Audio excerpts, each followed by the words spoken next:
button and leave a like. It really helps. Thank you for being here. By the way, where are you watching from? Let me know in the comments.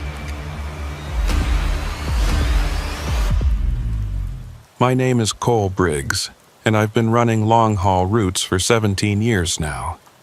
17 years of asphalt, diesel fumes, and the steady hum of 18 wheels beneath me. I've seen every kind of road this country has to offer. Interstates that stretch into infinity, mountain passes that make your hands sweat on the wheel, desert highways where the heat makes the air shimmer like water. I've driven through blizzards in Wyoming, thunderstorms in Oklahoma, fog so thick in Washington that I couldn't see my own hood ornament. But nothing, and I mean nothing, prepared me for what happened on Route 83 in northern Nebraska back in October of 2019. I need to tell this story because it still doesn't make sense to me. Even now, years later, I wake up in the middle of the night thinking about it. My wife says I should talk to someone, maybe a therapist or something. But how do you explain something that shouldn't be possible? How do you tell someone about something that, according to every record and every piece of evidence, never actually happened the way I remember it? Let me start at the beginning. It was a Tuesday night, around 9:30 in the evening. I'd picked up a load of agricultural equipment in Sioux Falls, South Dakota, pumps and irrigation parts, nothing special. The delivery was scheduled for a farm supply warehouse outside of North Platte, Nebraska. A simple run, maybe 4.5 hours if I kept a steady pace. I'd done this route dozens of times before. It was one of those drives where you could practically do it in your sleep, which is a dangerous way to think. But after 17 years, some roads just become part of your muscle memory. The weather was clear that night. I remember that specifically because I'd checked the forecast 3 times before leaving. October in that part of the country can be unpredictable. One day you've got perfect blue skies, the next you're driving through an early snowstorm that shuts down half the state. But that Tuesday was perfect.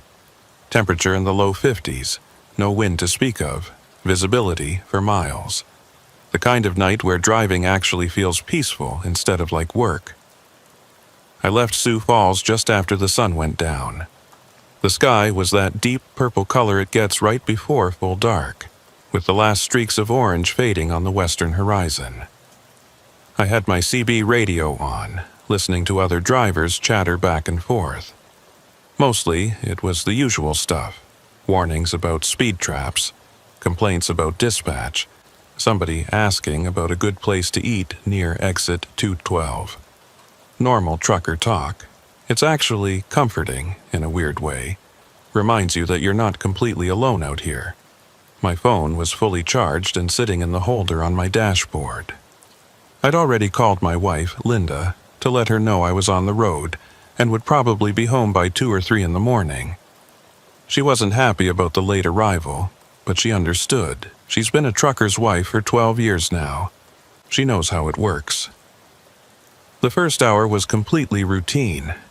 I merged onto Highway 81 South, then caught Route 20 heading west. The traffic was light, mostly just me and a few other semis scattered across the highway. Every now and then a car would pass, but for the most part, it was just the road and the darkness and the sound of my engine. I'd been driving for about an hour and 15 minutes when I decided to take Route 83 South instead of staying on Route 20. It wasn't the route my GPS had calculated, but it was actually a bit shorter, and I knew the road well. Route 83 is one of those long, straight highways that cuts right through the middle of farm country. During the day, you can see for miles in every direction. Nothing but fields and the occasional farmhouse. At night, though, it's different. At night, it's just your headlights and the yellow line, and the feeling that you're driving through an ocean of darkness. I made the turn onto Route 83 around 10:45. I remember checking my phone to see what time it was because I was calculating whether I'd make it to North Platte before midnight. The phone showed full signal strength, 5 bars, and the GPS was tracking perfectly. Everything was normal. The first sign that something was wrong came about 20 minutes later. I was cruising along at a steady 65, listening to the CB, when suddenly the radio crackled with static. It wasn't unusual, CB radios do that sometimes, especially in rural areas. But this was different. It was a sharp, harsh burst of white noise that made me wince and reach for the volume knob. I turned it down, waited a few seconds, then turned it back up. The static was gone, replaced by the normal chatter of other drivers. Probably just drove under a power line or something, I said out loud to myself. That's another thing you do when you drive alone for hours. You talk to yourself. It helps break up the monotony. But then it happened again. Another burst of static, this time longer, maybe 10 or 15 seconds. It completely drowned out whatever the other drivers were saying. I frowned and checked the CB unit. All the lights were on. Everything looked normal. I switched channels, but every channel had the same static. Then, just as suddenly as it started, it stopped. Silence. Not the comfortable silence of an empty radio channel, but complete silence. Like the radio had just shut off entirely. I checked the unit again. It was still on, still showing that it was transmitting, but there was no sound coming through at all. No voices, no static, nothing. I tried keying the mic. Breaker 19, this is Briggs hauling south on 83. Anybody out there? Nothing. Breaker 19, radio check. Anybody copy? Still nothing. I switched through all 40 channels, calling out on each one, but there was no response. It was like every other truck on the road had just vanished. I told myself it was probably just a dead zone, some quirk of the terrain that was blocking the signal. I'd hit patches like that before, places where the CB just didn't work for whatever reason. Usually, you'd drive for a few miles and the signal would come back. I kept driving. About 5 minutes later, my phone rang. It was Linda. I reached for it, glad to hear from her, but when I answered, all I got was silence. Hello? Linda? Nothing. The call was connected. I could see the timer counting up on the screen, but there was no sound. No voice, no static, just dead air. Linda, can you hear me? The line went dead. Call ended. I looked at the phone and saw something that made my stomach drop. No signal. 0 bars. I'd had full signal just a few minutes ago. Now, suddenly, nothing. I glanced up at the road, then back at the phone. The no service indicator was blinking at the top of the screen. This didn't make sense. I'd driven this route dozens of times and always had decent cell coverage. Sure, there were spots where the signal would drop to 1 or 2 bars, but complete loss of service? That was unusual. I tried calling Linda back. The phone just gave me an error message. Call failed. All right, I thought, stay calm. Cell towers go down, it happens. I'd just have to wait until I got a bit further down the road and try again. I set the phone back in its holder and focused on driving. The road ahead was perfectly straight, the yellow center line stretching into the darkness like an arrow. My headlights illuminated maybe 200 feet ahead of me, showing nothing but empty asphalt and the white fog line on my right. To my left was the opposite lane, equally empty. Beyond the edges of the road, there was just darkness. No lights from farmhouses, no distant glow of a town, nothing. The isolation was starting to get to me, which was strange because I'd driven alone for years. I was used to being by myself on empty highways, but this felt different. This felt wrong somehow. I checked my mirrors, more out of habit than anything else. Behind me was nothing but darkness and the faint red glow of my own taillights reflected in the mirror. No other vehicles in sight. I looked down at my dashboard. Everything looked normal. Fuel gauge showing 3/4 of a tank. Oil pressure good. Temperature normal. Speedometer steady at 65. The only thing that wasn't working was the CB radio, which was still showing power but not producing any sound. and my cell phone, which still had no signal. 10 more minutes passed. The road stayed straight and empty. No other vehicles, no signs, no lights. Just the road and the darkness. I started to feel uneasy. Not scared exactly, but definitely uncomfortable. There was something about the quality of the silence that bothered me. With the CB dead and no other vehicles around, the only sound was my engine and the road noise from my tires. Normally, that would be fine, but combined with everything else, it was starting to feel oppressive. I tried the CB again. Still nothing. I tried my phone. Still no signal. "Come on," I muttered. "This is ridiculous." I'd been driving on Route 83 for maybe 45 minutes at this point, and according to my GPS, which was still working, thankfully, I should be getting close to the small town of Thedford. Not much there, maybe a gas station and a couple of houses, but at least it would be some sign of civilization, some proof that the rest of the world still existed. But as I kept driving, there was no sign of Thedford. No lights in the distance, no buildings, nothing. I checked the GPS again. It showed me right on Route 83, right where I should be, but it didn't show Thedford at all. The map just showed the highway as a line cutting through empty space. That's when I started to feel actual fear. I'd driven through Thedford before, I knew it was there. But according to my GPS, it didn't exist. The map showed Route 83, showed my position on the road, but everything else was just blank.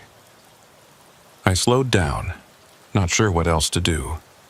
My speedometer dropped to 50, then 40. I was scanning the darkness on both sides of the road, looking for any sign of lights or buildings. There was nothing. Then my phone lit up. I grabbed it immediately, hoping it was Linda calling back, hoping the signal had returned. But what I saw on the screen made me hit the brakes. It was a call. The screen showed incoming call, but where the number or name should have been, there was just a string of zeros. Not unknown caller or blocked number like you sometimes see. Just 0000000. My truck was barely rolling now, maybe 5 miles an hour or so an hour. I stared at the phone, my thumb hovering over the answer button. Every instinct I had was telling me not to answer it, but at the same time, I was desperate for any kind of human contact, any proof that my phone still worked. I answered it. "Hello?" For a moment, there was nothing, just silence, like the failed call with Linda. But then I heard something that made every hair on my body stand up. It was my own voice, not exactly my voice. It was distorted somehow, like it was coming through water or being played on a damaged recording. But it was definitely me. I could hear myself speaking, but I couldn't make out the words. It was like listening to myself talk in another room, the words muffled and indistinct. "Hello?" I said again, my voice cracking slightly. "Who is this?" The voice on the other end kept talking, kept saying things I couldn't quite hear. I pressed the phone harder against my ear, straining to make out the words. For just a second, just one brief moment, the audio cleared up and I heard myself say, "Don't stop driving." Then the call ended. Just like that, cut off mid-sentence. I looked at the phone. The call timer had shown only 15 seconds. The screen went back to showing no service. My hands were shaking. I realized I'd brought my truck to a complete stop in the middle of the road. I was just sitting there, engine idling, staring at my phone like it was going to explain what the hell had just happened. That's when I noticed my GPS. The screen had changed. Instead of showing my position on Route 83, it was now showing just a blank screen with a single pulsing dot in the center. No roads, no landmarks, no compass, just that one dot, pulsing slowly like a heartbeat. I pressed the screen, trying to get it to refresh. Nothing happened. I tried hitting the power button, tried restarting it. The screen stayed the same, just that pulsing dot. "Okay," I said out loud. trying to keep my voice steady. "Okay, this is fine. Just a technical glitch. Multiple technical glitches happening at the same time. That's possible." Even as I said it, I didn't believe it. This wasn't coincidence. Something was wrong with this road, with this place. Every piece of technology I had was either failing or acting in ways that made no sense. I took a deep breath and looked up at the road ahead. My headlights showed the same thing they'd been showing for the past hour. Empty highway stretching into darkness. But now it felt different. Now it felt like I was looking into something that went on forever, like the road itself was infinite and I was the only thing moving through it. I put my hand on the gear shift. Every instinct I had was screaming at me to turn around, to get off this highway and find another route. But the thought of turning back filled me with a dread I couldn't explain. It wasn't logical, but the idea of going backwards, of driving back the way I came, felt even more wrong than continuing forward. Plus, I told myself, I had a delivery to make. I was a professional. I'd driven through worse conditions than this. So the electronics were acting up, so what? I didn't need a CB radio or a cell phone to drive. I didn't even really need the GPS. I knew Route 83 ran straight south, and eventually it would hit other roads, other towns. All I had to do was keep driving. I shifted back into gear and started moving again, bringing my speed back up to 65. The hum of the engine and the road noise returned, filling the silence. I kept my eyes on the road ahead, focusing on the yellow line, focusing on staying steady. The minutes ticked by. 5 minutes. 10. 15. The road stayed straight and empty. I glanced at my odometer. I'd gone about 12 miles since the CB radio first cut out. By now, I should have definitely passed through Thedford. I should be seeing signs for other towns. But there was nothing. Just the road and the darkness. I tried the CB again. Dead silence. I tried my phone. No signal. I checked the GPS. Still just that pulsing dot. 20 minutes passed. Then 30. I kept driving. Kept telling myself that this was all normal. That everything would be fine once I got a little further down the road. But deep down, in a place I didn't want to acknowledge, I was starting to realize that something was very, very wrong. The road should have curved by now. Route 83 isn't perfectly straight. There are gentle curves, slight variations in direction. But the road I was on showed no variation at all. It was like driving on a ruler's edge, perfectly straight, perfectly flat, going on forever. I was about to try my phone again when I saw something in the distance. A light, just a single point of light on the right side of the road, maybe a mile ahead. Relief flooded through me. Finally, something. A building, maybe, or a rest stop, or at least a street light. Proof that I hadn't somehow driven off the edge of the world. I kept my eyes on that light as I drove toward it. It didn't seem to be getting any closer, which I attributed to the darkness playing tricks on my depth perception. But as I drove, as the minutes passed, the light stayed the same size, the same distance away. After what felt like 10 minutes of driving directly toward it, the light didn't look any closer at all. That's when I realized I might not be moving forward anymore. I pressed harder on the accelerator. My speedometer showed 70 miles per hour now, faster than I should be going, but I needed to know if I was actually moving. The engine roared louder, the cabin vibrating with the increased speed, but that light in the distance stayed exactly the same size. This wasn't possible. Even if the light was further away than I thought, even if it was 5 miles down the road instead of 1, I should be seeing some change in its appearance. Some growth in its size, some variation in its position. But it remained static, like a photograph, like something painted on the inside of a dome that surrounded me. I eased off the accelerator, bringing my speed back down to 65. My fuel gauge had dropped slightly, proving that my engine was running, that I was burning diesel. But was I actually covering distance? I looked at my odometer. When I'd first turned on to Route 83, it had read 287,432 miles. I'd been driving for over an hour now. I should have covered at least 70 miles, probably more. But the odometer now read 287,438, 6 miles.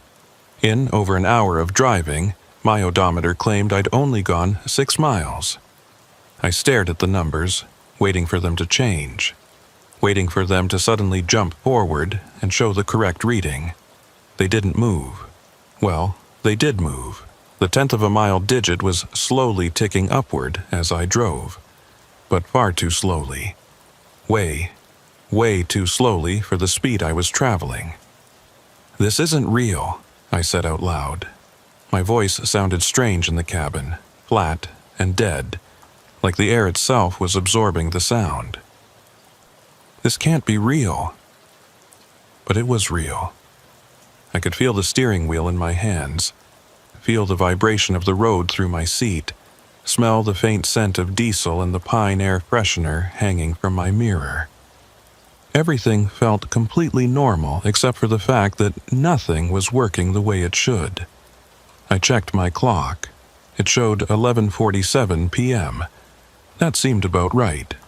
I'd been on Route 83 for roughly an hour. But then I remembered looking at my phone when I'd answered that strange call. What time had that been? I couldn't remember.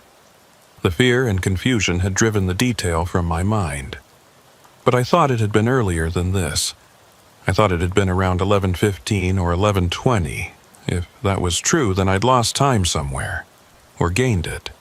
Or, and this thought made my stomach clench, time itself was behaving differently here.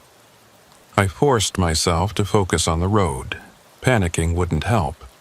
I needed to think logically, needed to figure out what was happening. Maybe there was a rational explanation for all of this. Maybe I was having some kind of medical episode, a stroke, or a seizure that was causing hallucinations. Or maybe I'd fallen asleep without realizing it, and this was all a dream. I reached down and pinched my arm hard enough to leave a mark. Pain shot through my forearm, sharp and immediate. I was awake.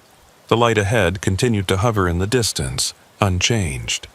I tried to think about what could cause this kind of phenomenon. I'm not a scientist, but I read a lot during my downtime, and I'd come across articles about electromagnetic anomalies, about places where compasses spin uselessly and electronics fail. There were stories about the Bermuda Triangle, about mysterious disappearances, about entire ships and planes vanishing without explanation. But those were just stories, weren't they? I gripped the steering wheel tighter and kept driving. What else could I do? Stopping seemed even worse than continuing. At least while I was moving, I was doing something, taking action, however futile it might be. Another 10 minutes passed according to my clock, though it felt like much longer. The light ahead remained constant. My odometer had climbed to 287,441 now. 3 more miles added in 10 minutes, which was absurdly slow. Then something changed. I saw another light appear in my rearview mirror. At first, I thought it was another vehicle, someone else on the road behind me. The relief I felt was overwhelming.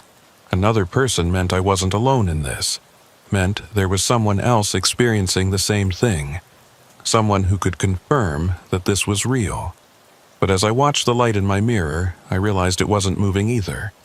It was just sitting there, maybe a mile behind me, stationary like the light ahead. I had 2 lights now, one ahead, one behind, both the same distance away, both perfectly still. My breathing was getting faster, more shallow. I could feel panic starting to set in. Could feel it creeping up from my chest into my throat. I forced myself to breathe slowly, deeply. Panicking would only make things worse. I decided to try something. I slowed down gradually, bringing my speed down to 40, then 30, then 20. If these lights were real objects in the distance, they should appear to get closer as I slowed down. Or rather, as my rate of approach changed, the visual relationship should change too. The lights didn't move. Both remained at exactly the same apparent distance. I stopped completely. My truck sat idling in the middle of the empty highway. The light ahead stayed where it was. The light behind stayed where it was. Neither moved, neither changed, neither showed any response to my stopping. The silence inside the cabin felt oppressive now. Without the road noise, there was just the low rumble of my engine and the sound of my own breathing. I could hear my heartbeat in my ears, fast and hard. I looked at my phone again, some desperate part of me hoping that the signal had returned, that I could call someone, get help, talk to another human being. The screen still showed no service. My hands were shaking as I set the phone down. I realized I was terrified, truly terrified in a way I'd never been before. This wasn't like being scared of a dangerous driver or worried about bad weather. This was a deep, primal fear of something fundamentally wrong with reality itself. The CB radio suddenly crackled. I jumped so hard I hit my head on the roof of the cabin. My hand flew to the radio, desperate to hear something, anything, any proof that the outside world still existed. Static poured from the speaker, but it wasn't the normal white noise I'd heard before. This was different. This had a pattern to it, a rhythm, almost like speech, but not quite. Like words that had been degraded into pure noise. Hello? I grabbed the mic, keying it. This is Cole Briggs on Route 83. Can anyone hear me? Over. The static continued, unchanging. But now I could almost hear something in it, something that might have been a voice. I turned up the volume, pressing my ear close to the speaker.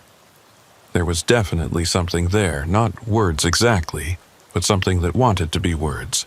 Something that was trying to resolve itself into meaning but couldn't quite make it. The static would rise and fall, forming patterns that were almost intelligible, and then dissolve back into noise. I kept listening, straining to hear, and for just a moment, just one brief, terrible moment, I thought I heard my own name. Cole. It came through the static like a whisper, like something calling from very far away. And it was my voice again. That same distorted version of my own voice I'd heard on the phone call. Cole, still here? Still driving? Who is this? I shouted into the mic. What do you want? The static swelled, became louder, more intense. And then, cutting through it like a knife, I heard, Behind you! I dropped the mic and spun it around, looking through the rear window of my cabin into the cargo area behind me. Nothing. Just my bunk and my storage compartments and the curtain that separated the cabin from the trailer. When I turned back around, the light that had been ahead of me was gone. I blinked, sure I was seeing things wrong. But no. The road ahead was completely dark now. The light that had been hovering in the distance for the past hour was simply gone, like it had never been there. I checked my rearview mirror. The light behind me was still there. The static from the CB radio suddenly cut off, leaving silence. My phone buzzed. I grabbed it so fast I nearly dropped it. The screen showed a text message, but the sender was listed as unknown. The message itself was just one line. Keep driving, don't look back. My hands were trembling as I read it. The phone showed no signal, no bars at all. But somehow this message had come through. As I watched, the message disappeared from the screen, like it had deleted itself. I tried to open my Messages app to see if it was still there, but the app wouldn't open. When I tried to navigate to it, my phone just showed a blank screen. A sound came from behind me. It was soft, almost inaudible over the engine, but I heard it. A rustling sound, like fabric moving, like something shifting in the back of my cabin, Every muscle in my body went rigid. I stared straight ahead, not wanting to look back, not wanting to see what might be behind me. The text message had said don't look back, but the sound came again, louder this time, unmistakable. Something was in my truck. Slowly, moving just my eyes, I glanced at my rearview mirror. The mirror showed the interior of my cabin, my bunk, my storage area, the curtain. Everything looked normal, nothing was moving. But I knew I'd heard something. The rational part of my brain tried to provide explanations. Maybe something had shifted when I hit the brakes. Maybe there was something loose in the storage compartments. Maybe it was just the truck settling. But I didn't believe any of those explanations. Not really. Not after everything else that had happened. I put my hand on the gear shift, ready to start driving again, when my headlights flickered. It was just for a second, a brief dimming and brightening, but it was enough to make me realize that my headlights had been showing the same stretch of road for the past several minutes. Despite the fact that I'd been stopped, despite the fact that I'd seen the light ahead disappear, the road in front of me looked exactly the same as it had before. Same yellow line, same white fog line, same empty asphalt stretching into darkness. I hadn't moved, but somehow the road looked identical to how it had looked when I was driving 70 miles per hour. Like I was on a treadmill, running in place, the scenery unchanging no matter what I did. This thought triggered something in my memory. That voice on the CB radio, my own voice, had said, "Still driving." Not driving, but still driving. Like I'd been driving for a long time. Like I'd been driving forever. What if I had been? What if I'd been on this road for much longer than I thought? What if time was passing differently here, and what felt like an hour was actually days or weeks? What if I'd been driving in circles, or driving nowhere, trapped in some kind of loop? The thought was so terrifying that I almost couldn't process it. But it would explain so much. The unchanging road, the lights that never got closer, the way my odometer barely moved despite hours of driving. I needed to get off this road now. I shifted into gear and pressed the accelerator, bringing my speed up quickly. The truck lurched forward, the engine roaring. I pushed it faster than before, hitting 75, then 80. The speedometer needle crept toward 85. The road stayed perfectly straight. No curves, no variations, just that yellow line pointing into infinity. In my rearview mirror, the light behind me started to grow. At first, I thought it was because I was driving away from it, that the increased distance was causing some kind of visual effect. But then I realized the light wasn't getting smaller. It was getting bigger. Getting closer, it was following me. I pushed the accelerator all the way down. My truck wasn't built for this kind of speed, and I could hear the engine straining, could feel the whole vehicle shaking with the effort. The speedometer hit 90, then 95. The light in my mirror kept growing. It was closer now, close enough that I could see it wasn't just a single light, but multiple lights arranged in a pattern. Like headlights. Like another truck behind me, bearing down fast. But there was something wrong with those lights. They didn't look quite right. The pattern was off somehow, the spacing between them too wide or too narrow, the color not quite matching any headlights I'd ever seen. The CB radio crackled back to life. "Cole." My own voice, clearer now, more distinct. "Cole, you need to stop." "No," I said out loud, not keying the mic, just talking to the empty cabin. "No, I'm not stopping. You have to stop, Cole. You can't run from this." The lights in my mirror were very close now, maybe only 100 feet behind me.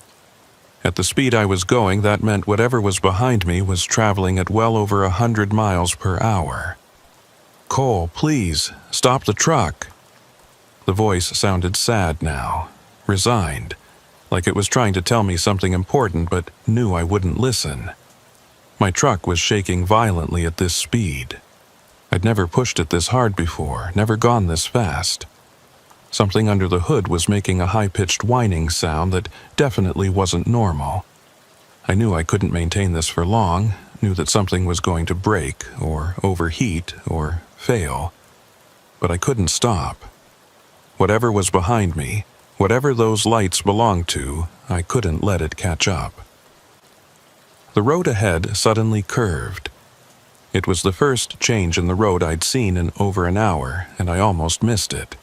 My headlights swept across the curve just in time for me to see it. A gentle bend to the left, maybe 20 degrees. At the speed I was going, it shouldn't have been a problem, but I'd been driving straight for so long that my hands didn't react properly. I turned the wheel too hard, overcorrecting, and felt the truck start to slide. Time seemed to slow down. I could feel the tires losing traction, could feel the back end of the trailer starting to swing out. I'd driven for 17 years without a single serious accident, and now I was about to jackknife at 95 miles per hour in the middle of nowhere. I turned into the slide, trying to regain control, my hands moving on pure instinct and muscle memory. The truck fishtailed, the trailer swinging left then right, the whole vehicle threatening to tip. For a moment, I thought I was going to die. Then, somehow, the tires caught. The truck straightened out. I was through the curve and back on straight road, my heart hammering so hard it felt like it might burst from my chest. I eased off the accelerator, bringing my speed down to something more manageable. 80, 70, 60. My hands were locked on the wheel so tight that my knuckles had gone white. I checked my mirror. The lights were gone. Whatever had been following me was just gone. The road behind me was empty, just darkness and the faint glow of my own taillights. The CB radio was silent. My phone showed no signal, but it wasn't buzzing with mysterious messages anymore. The GPS screen still showed just that pulsing dot, but as I watched, roads began to appear around it. Lines forming out of nothing, connecting, creating a map. Within seconds, it looked normal again, showing Route 83 running south with my position marked on it. I was shaking all over, adrenaline and fear coursing through my system. But I was still driving, still moving forward, and the road was behaving normally now. It had curves again, gentle variations in direction. In the distance, I could see what looked like the faint glow of lights, actual town lights, not mysterious hovering points. I drove for another 5 minutes, my breathing slowly returning to normal, my hands gradually relaxing their death grip on the wheel. Signs started appearing along the roadside.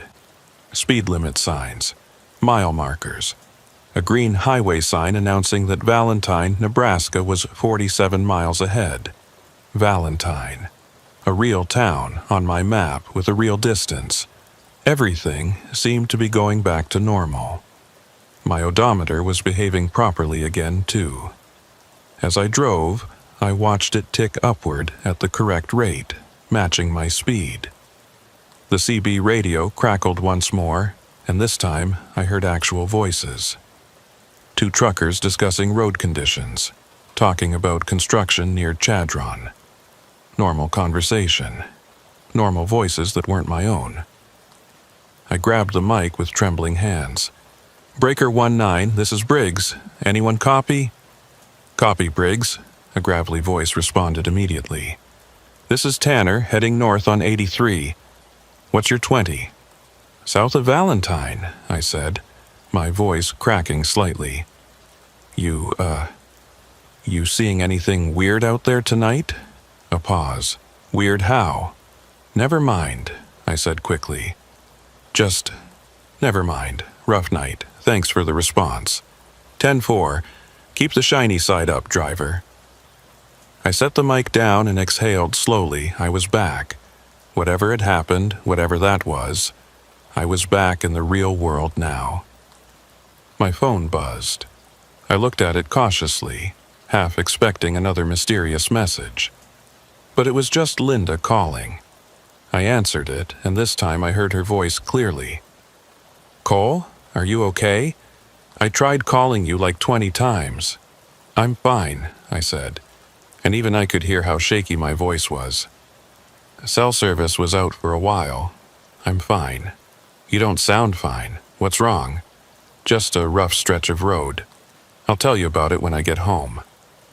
We talked for a few more minutes, normal conversation about normal things, and by the time we hung up, I almost felt like myself again. Almost. Because I couldn't shake the feeling that something had happened back there. Something that I didn't understand, and probably never would. I'd lost time, or gained it, or existed outside of it entirely. I'd been somewhere that wasn't quite real, driving on a road that wasn't quite a road. And that voice, my own voice, telling me to stop, telling me I couldn't run. Run from what? I pushed the thought away and focused on driving. Valentine appeared in the distance, its lights growing steadily larger as I approached.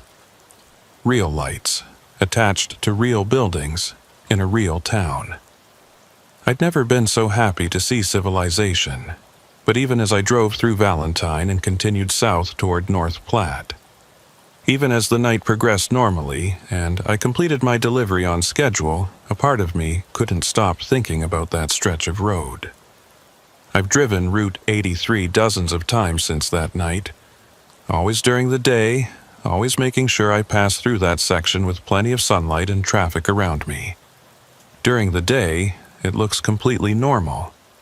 Just another rural highway cutting through farm country, but I've never driven it at night again. And I never will. I made my delivery to North Platte just after 3 in the morning.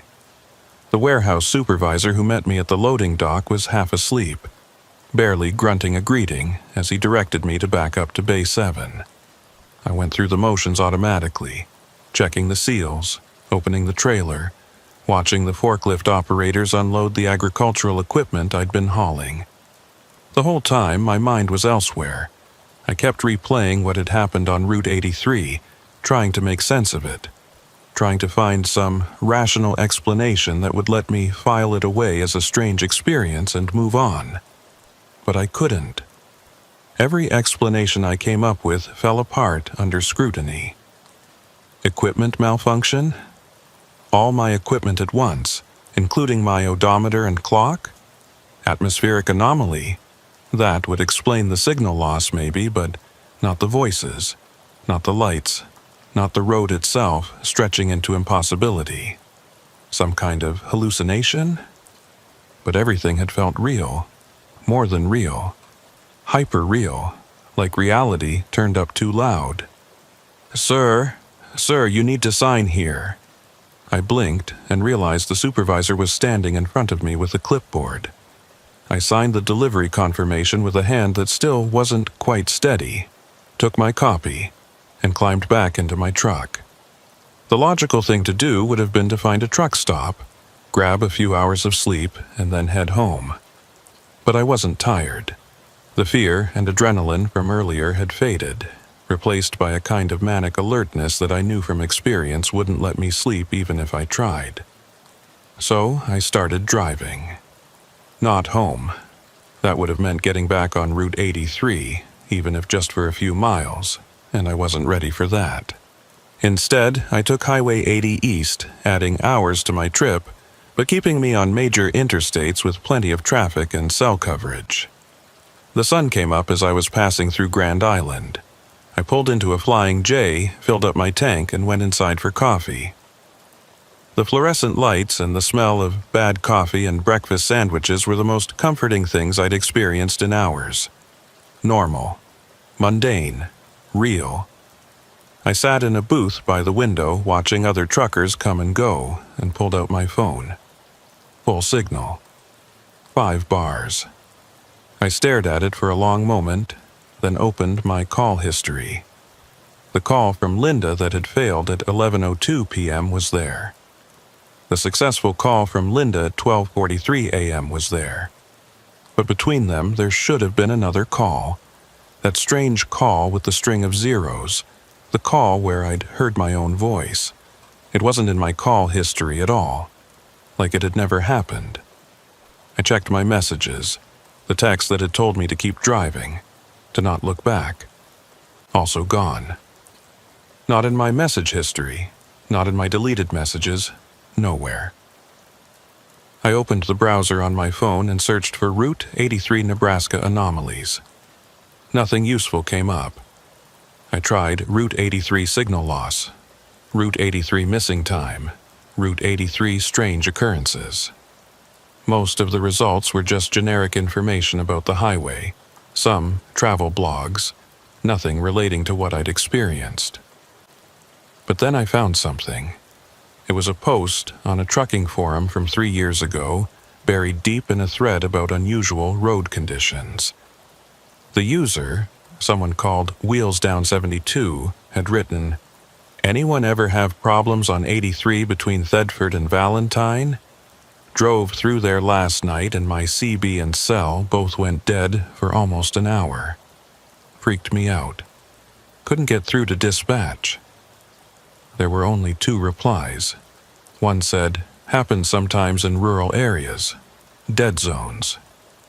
The other said, 83 is weird at night. Stick to daytime if you can." That was it.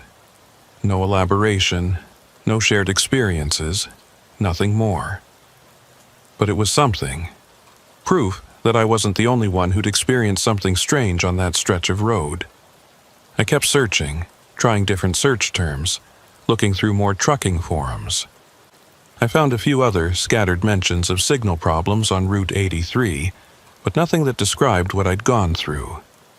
No one talking about impossible roads, or mysterious lights, or hearing their own voice through the static. My coffee had gone cold. I checked the time. It was already past 8 in the morning. Linda would be up, probably wondering why I hadn't called to say I was almost home. I dialed her number, and she answered on the first ring. "Cole, where are you?" "Flying J in Grand Island. Look, I know I said I'd be home by 3, but I took a different route. I'll probably be another 4 or 5 hours. Is everything okay? You sounded really shaken last night." I wanted to tell her everything. Wanted to describe what had happened. Wanted to hear her tell me it was real, that I wasn't losing my mind. But how could I explain it? How could I put into words the feeling of being caught in a place where distance and time didn't work properly? "I'm fine," I said finally. "Just had a rough night. Lost signal for a while, couldn't get through to you. Made me a little paranoid. Cole, really, I'm fine. I'll tell you about it when I get home." We talked for a few more minutes, but I could hear the concern in her voice. She knew something was wrong, knew I wasn't telling her everything. But she didn't push, and eventually we hung up with me promising to drive carefully and call her when I was an hour out. I sat there in the booth for another 20 minutes, drinking cold coffee and trying to decide what to do. Part of me wanted to get back in my truck and drive straight home. Forget about Route 83. Forget about the whole experience. File it away as one of those things that happen sometimes, inexplicable but ultimately not worth dwelling on. But another part of me, a stubborn part that had gotten me through 17 years of long-haul trucking, wanted answers.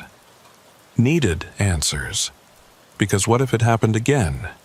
What if I ended up on another road like that? Or what if that stretch of Route 83 wasn't unique? What if there were other places like it, waiting to trap unsuspecting drivers in their impossible geography? I pulled up the map on my phone and looked at Route 83. During the day, in this brightly lit truck stop with dozens of people around me, it just looked like a normal highway, a thin line on a screen marking a road that connected real places where real people lived and worked and drove without incident every single day. But I knew better now. I knew that there was something wrong with that road, at least at night. At least under certain conditions I didn't understand. I zoomed in on the section between Thedford and Valentine, the stretch where everything had gone wrong. The map showed it as a straight shot, maybe 40 miles of highway cutting through ranch land and sandhills. Nothing unusual. Nothing that would suggest it was anything other than a quiet, rural road. Then I noticed something I hadn't seen before. Just south of where Thedford should be, there was a tiny gray dot on the map. When I tapped on it, the label read, Thedford Ranger Station, closed. I zoomed in further. There were a few other markers along Route 83 in that area, a rest area, a historical marker, a couple of unnamed county roads branching off. But something about the way they were positioned seemed off. I couldn't put my finger on it exactly, but the spacing between the markers didn't look quite right. It was like the map was stretching to accommodate a distance that didn't quite fit properly. I tried to measure the distance from Thedford to Valentine using the map's built-in tool. It came up as 43 miles. Then I tried using a different map app. That one said 47 miles. A third app said 41 miles. 3 different maps, 3 different distances, for what should have been a fixed, measurable stretch of highway. I sat back in the booth, staring at my phone. This didn't prove anything. Map apps were sometimes inaccurate, especially for rural roads. The distances could vary depending on which specific points were being measured, or the apps could be using different data sources. But it bothered me. Added to everything else I'd experienced, it bothered me a lot. I finished my coffee and headed back out to my truck. The morning was clear and bright. The kind of late fall day where the air is crisp and cold but the sun is strong enough to make you squint. The parking lot was busy with activity. Trucks coming and going, drivers fueling up or grabbing food, or just taking a break from the road. Everything was normal. Everything was fine.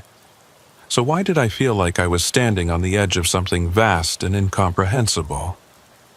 I climbed into my truck and sat in the driver's seat for a moment, hands on the wheel, staring straight ahead.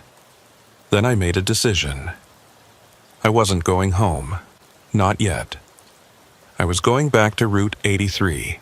During the day, I told myself. During broad daylight with plenty of traffic around, with all my equipment working properly. I'd drive that stretch again, pay attention to the mile markers and landmarks, see if I could figure out what had happened last night. It was stupid. I knew it was stupid even as I started the engine and pulled out of the parking lot. Linda would be furious if she knew.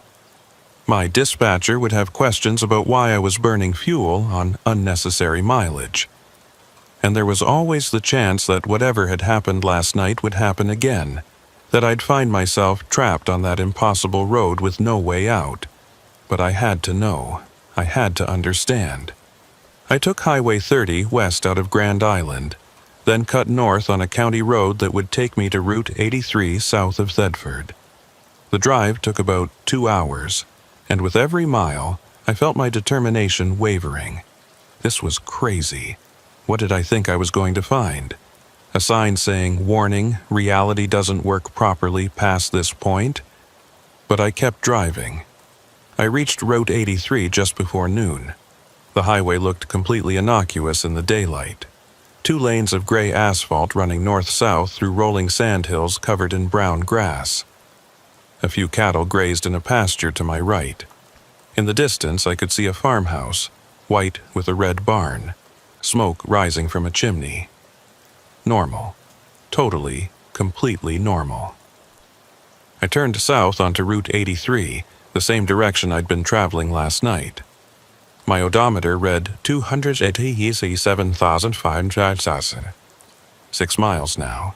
I'd put over 100 miles on the truck since last night, not even counting the delivery distance.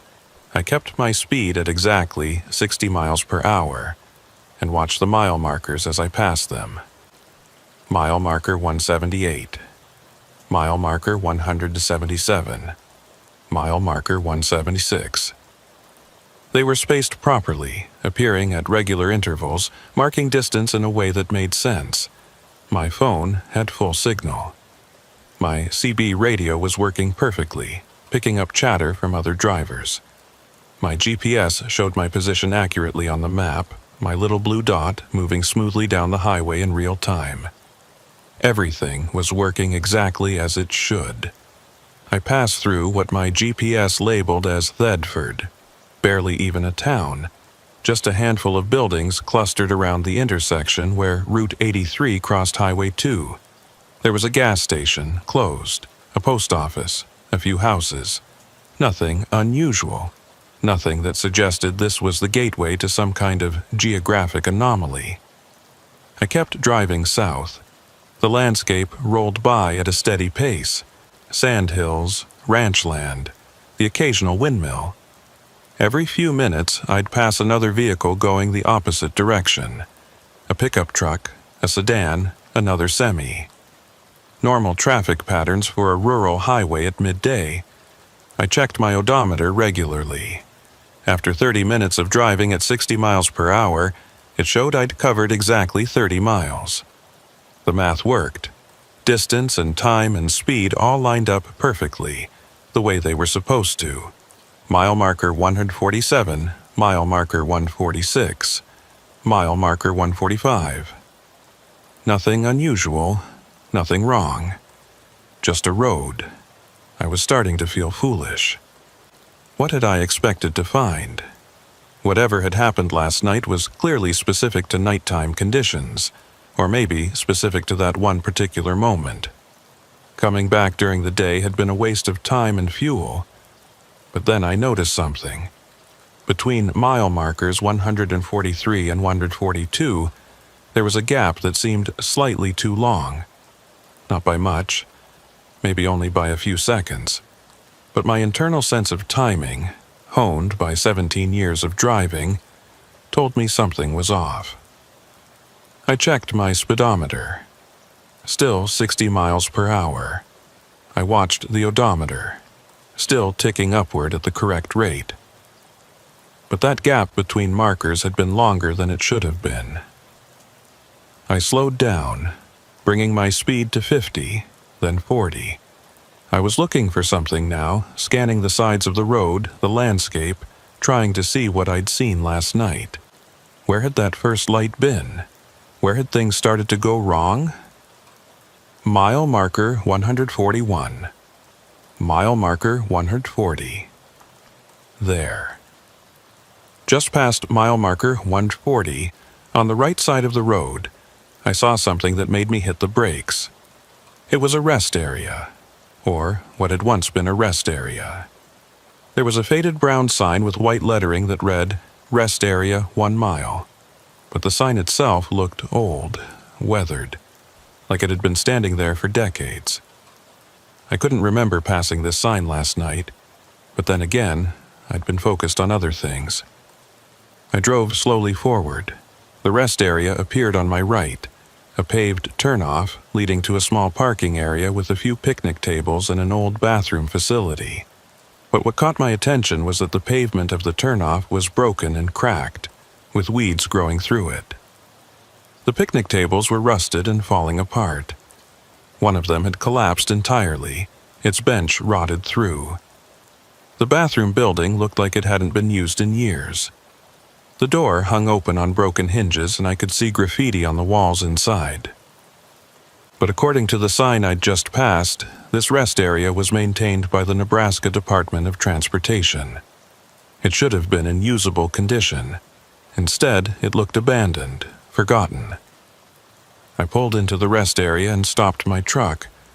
For a long moment, I just sat there, engine idling, staring at the decrepit buildings. Something was wrong with this place. Even in broad daylight, even with the sun shining and birds chirping in the distance, there was something off about it. An absence of presence, like the area existed in a bubble separate from the rest of the world. I grabbed my phone and took a picture of the rest area, thinking I might report it to the DOT or at least have some evidence of what I'd found. But when I looked at the photo I'd just taken, the rest area looked different. The pavement was intact. The picnic tables looked new. The bathroom building appeared clean and maintained. I lowered the phone and looked at the real rest area in front of me. Abandoned and decaying. I raised the phone again and looked at the screen. Clean and maintained. My hands started shaking. I took 3 more pictures, each from a slightly different angle. Every single one showed a well-maintained rest area that bore no resemblance to what I was actually seeing. I set the phone down carefully on the passenger seat and took a deep breath. This was like last night, but different. Last night, the world had changed around me. Now, the world was showing me 2 different versions of itself simultaneously. One version that I could see with my eyes, another version that appeared through my camera. Which one was real? I looked at my GPS. It showed my position clearly, sitting in a rest area on Route 83 between mile markers 140 and 141. I zoomed in on the map trying to see if the rest area was marked. It wasn't. According to my GPS, I was sitting in an empty spot by the side of the road, but I could clearly see the rest area around me. The CB radio crackled, making me jump. A voice came through, clearer than any CB transmission I'd ever heard. "Cole Briggs, you're getting close now." It wasn't my voice this time. It was a woman's voice, calm and matter-of-fact, like she was commenting on the weather. I grabbed the mic with trembling hands. "Who is this? How do you know my name?" "You felt it last night, the space between places. You drove through it without understanding." "I don't understand what you're talking about." "What space? What the road remembers, Cole. It remembers everyone who passes through. And some of us it keeps." The transmission ended. I tried to respond, but the CB had gone back to its normal channels.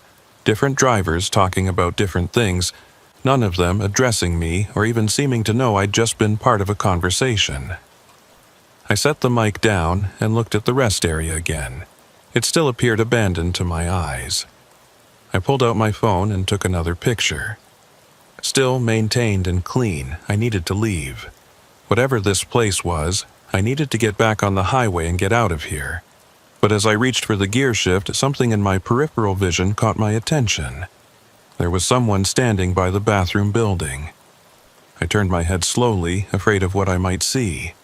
It was a figure, human-shaped, but somehow wrong. Not transparent or ghostly, but not quite solid either. Like a photograph that had been layered imperfectly over reality. The figure was wearing what looked like old-fashioned clothes, coveralls, and a work shirt, the kind a farmer or rancher might have worn in the 1950s or 60s. I couldn't make out any facial features, just a general impression of a face, like looking at someone through frosted glass. The figure raised one arm, pointing south down Route 83. Then it was gone. Not fading away, not walking away, just suddenly not there anymore.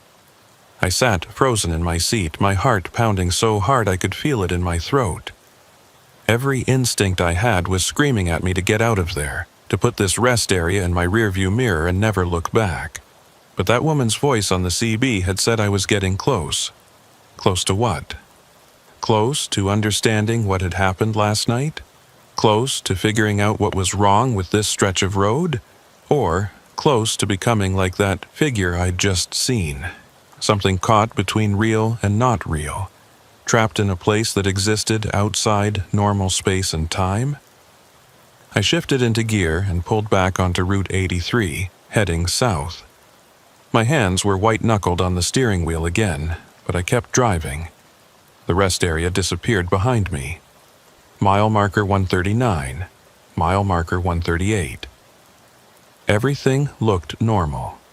Fields and hills and fence posts, a hawk circling overhead, a tractor working in a distant field. But I could feel it now. That same wrongness I'd felt last night, but subtler during the day, like the world was stretched thin here, like reality was having trouble maintaining its normal structure. My phone buzzed. I glanced at it and nearly drove off the road. It was a text message. From me. My own phone number was listed as the sender. The message read, "You shouldn't have come back." I stared at the screen, then at the road, then back at the screen. The message was still there, still showing my own number as the sender. As I watched, another message appeared. "Turn around, Cole, while you still can." A third message. "The road goes on forever here. Some roads do. We're still driving, all of us, still trying to find the end." I grabbed the phone and threw it onto the passenger seat, not wanting to see any more messages. But I could hear it buzzing, over and over, message after message arriving. The landscape outside was starting to look familiar in a way that made my skin crawl. That cluster of trees on the left. Had I passed it already? That particular arrangement of fence posts. Had I seen it before? I checked my odometer. It was still advancing normally, still showing that I was covering distance. But the landscape felt repetitive, like I was driving through a loop, seeing the same things over and over with slight variations. Mile marker 137, mile marker 136, mile marker 135. The numbers were going down. I was definitely moving south. But something about the space between the markers felt wrong again, felt stretched, felt like I was covering more distance than the numbers indicated. My CB crackled back to life. This time, it was my own voice. "Cole, you need to get off this road." "I'm trying," I said out loud, not bothering with the mic. "I'm trying." "Not south. South doesn't work. You have to go back. You have to go back before you pass the threshold." "What threshold?" But the voice was gone, replaced by static. I looked at my GPS. The map was starting to distort again, the roads bending and warping in ways that didn't make sense. My position marker was flickering, jumping between different points on Route 83. Up ahead, I saw a sign. As I got closer, I could read it. Valentine, 25 miles. But that didn't make sense. I'd been driving south for at least 45 minutes. Even accounting for the rest area stop, I should be much closer to Valentine than that. I should be practically on top of it by now. I checked my odometer.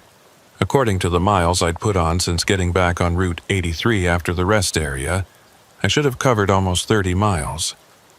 But the sign said I still had 25 miles to go. I'd lost distance. Somehow, I'd lost distance while driving forward. That's when I saw the light. The same light from last night, hovering in the distance ahead of me. Single point of illumination in broad daylight. Visible despite the sun. Fixed in space like a star that had fallen to Earth and gotten stuck. And behind me, when I checked my rearview mirror, another light had appeared. I was back in it. Whatever it was, whatever that stretch of impossible road was, I was back in it. During the day this time, with the sun shining, but it didn't matter. The rules were breaking down again. My phone was still buzzing on the passenger seat, message after message arriving. I could hear the CB radio cycling through channels on its own, bursts of static and fragments of voices. My GPS screen was flickering rapidly now, showing different maps, different locations, like it couldn't decide where I actually was. The distance to Valentine on the signs changed as I drove. First, 25 miles. Then, somehow, 30 miles. Then, 42 miles. I was driving forward, but the destination was getting farther away. I was caught in it again. And this time, I had come here voluntarily. This time, there was no excuse of darkness or confusion or not knowing what I was driving into. This time, I'd walked right into the trap with my eyes open. The worst part was that I could still see the normal world around the edges. When I looked directly at something, the road ahead, the landscape, the signs, everything appeared normal. But in my peripheral vision, I could see things that weren't quite right, shapes that didn't match what they should be, colors that were slightly off, movements where there shouldn't be any movement. It was like reality was a mask that was starting to slip, and I could see glimpses of what lay underneath. I tried turning around, found a gravel access road and swung my truck around in a wide circle, pointing north now instead of south. My hands were shaking so badly I could barely grip the wheel, but I managed it. I was heading back the way I'd come, heading toward Thetford and safety. The road stretched ahead of me, perfectly straight. I drove for 15 minutes at 60 miles per hour. 15 minutes, which meant I should have covered 15 miles. But the mile markers told a different story. Mile marker 135. Mile marker 134. Mile marker 134 again. Mile marker 133. I was barely moving, despite the feeling of speed, despite the sound of my engine, despite everything that told me I was driving forward at normal velocity. The sun was still up, but it seemed dimmer now, like something was filtering the light, making everything appear as if it was underwater or behind smoked glass. My phone had finally stopped buzzing. I picked it up carefully, afraid of what I might see. The screen showed 247 unread messages, all from my own number. I didn't open them. I didn't want to know what they said. Instead, I tried calling Linda. The call went through. I could see it connecting, see the timer starting. But when I put the phone to my ear, all I heard was my own breathing. Like I was on the call with myself. Like the phone was somehow creating a closed loop with no connection to the outside world. I hung up and threw the phone onto the dash.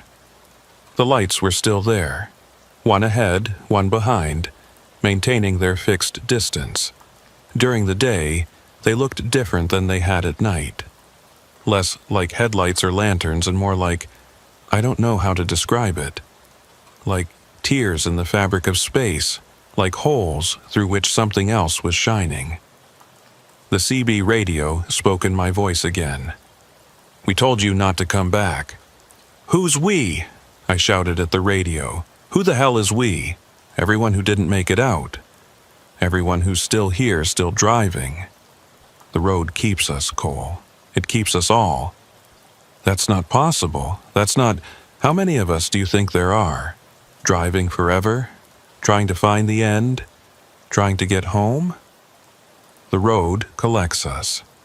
Every few years, someone comes along who feels it, who senses that something's wrong. And some of those people, the curious ones, the ones who come back during the day to investigate, they don't leave. I wanted to argue, wanted to say this was impossible, wanted to insist that I was going to drive out of here just like I'd driven out last night, but I couldn't make the words come. Because deep down, I was starting to understand that I'd made a terrible mistake. Last night, I'd stumbled into this place by accident. And I'd escaped by accident too, that curve in the road that had appeared out of nowhere, that had nearly made me crash. That hadn't been part of the normal road. That had been an exit, a way out, a momentary gap in whatever this place was. But I'd come back. I'd returned voluntarily during the day thinking I could understand it, thinking I could figure it out without consequences. And now the road had me. The abandoned rest area appeared on my right again, even though I'd been driving north, even though I'd left it behind miles ago. The same cracked pavement, the same rusted picnic tables. And standing by the bathroom building was that figure again, the one in the old-fashioned clothes. But now there were more of them, half a dozen figures standing in a loose group, all watching my truck pass, all wearing clothes from different eras, some modern, some decades old, some that looked like they were from even further back. One was wearing what looked like a military uniform from World War II. Another was in a dress that could have been from the 1970s. They all turned to watch me as I drove past, their featureless faces tracking my movement. I pressed down on the accelerator, pushing my truck faster. 70 miles per hour, 80. 90. The figures didn't move, but somehow they stayed in view. Like the rest area was moving with me, keeping pace despite my speed. Then they were gone, and the rest area was gone. And I was back on the empty road with nothing but the lights ahead and behind and the dimming sun overhead. My odometer was frozen now. The numbers weren't advancing at all, no matter how fast I drove. I was burning fuel. I could see the fuel gauge dropping, but I wasn't covering any distance. I was running in place, running forever, caught in an infinite moment that stretched in all directions. I thought about that phrase the voice had used. The road remembers everyone who passes through. What did that mean? Was this stretch of highway somehow recording the people who drove on it? And if so, what happened to those recordings? Did they just play out forever? Ghost drivers on a ghost road, trapped in an eternal loop? But I wasn't a recording. I could think, I could feel, I could make decisions. I was real. Wasn't I? The CB radio crackled with multiple voices now, all talking at once, all talking to me or about me. Shouldn't have come back. Tried to warn him. Been driving for years now. Feels like years. Can't remember what the outside looked like. Truck needs fuel, but there's nowhere to stop. The markers keep counting down, but they never reach 0. I grabbed the mic and screamed into it. How do I get out? There has to be a way out. Silence for a moment. Then my own voice, quiet and sad. We're still looking for it, all of us. Still driving, still searching. Some people say there's an exit, a specific moment, when the road lets you go. But no one knows when it is. Could be after an hour, could be after 100 years, could be never.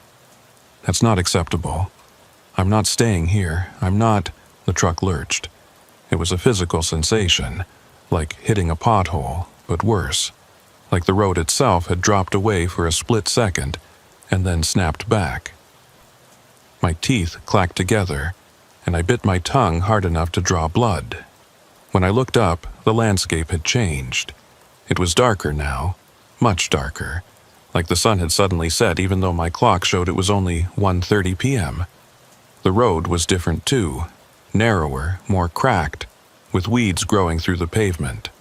And on either side, instead of the rolling sandhills I'd been seeing, there was nothing. Just flat, empty space stretching to a horizon that was too close, like the world had shrunk. The lights ahead and behind were brighter now, more prominent against the darkness. And as I watched, a third light appeared off to my left, then a fourth on my right, then more, until I was surrounded by a constellation of lights, all maintaining their distance, all watching. My fuel gauge was at a quarter tank. I'd burned through 3/4 of my fuel driving nowhere, achieving nothing. Eventually, I'd run out. And then what? Would I stop here forever, another static marker on this impossible road? Would I become one of those featureless figures, standing by the abandoned rest area, watching other doomed drivers pass by? I tried to think logically, tried to use my 17 years of driving experience to figure a way out of this. But normal logic didn't apply here. Distance didn't work right, time didn't work right, even basic cause and effect seemed unreliable. The only thing I could think to do was keep driving, because stopping felt like giving up, like accepting that this was permanent. As long as I was moving, as long as my wheels were turning, I could tell myself I still had a chance. My phone lit up one more time. Not with a message, but with a call. The caller ID showed Cole Briggs. I was calling myself again. I answered it. "Hello?" My own voice responded, but it sounded tired, defeated. "You'll figure it out eventually, or you won't. Most of us haven't." Figure what out? That it doesn't matter if you understand. Understanding doesn't help. The road doesn't care if you know what it is or how it works. It just is. That's not an answer. I've been driving for a long time, Cole. Or maybe it's only been a few hours. I can't tell anymore. The clock doesn't help. Nothing helps. You just keep driving and hope that eventually something changes. When did I couldn't even frame the question. Was I talking to myself from further along this same road? From years in the future, still trapped here? Or was this some other version of me from a parallel moment? Another Cole Briggs who'd made the same mistake? Does it matter? My own voice asked. You're here now. That's all that matters. You're here and so am I. And so are all the others. We're all still driving. The call ended. I looked at my fuel gauge. 1/8 of a tank left now. I'd be running on fumes soon. The lights around me had multiplied again. Dozens of them now, maybe hundreds, surrounding my truck like a crowd of spectators.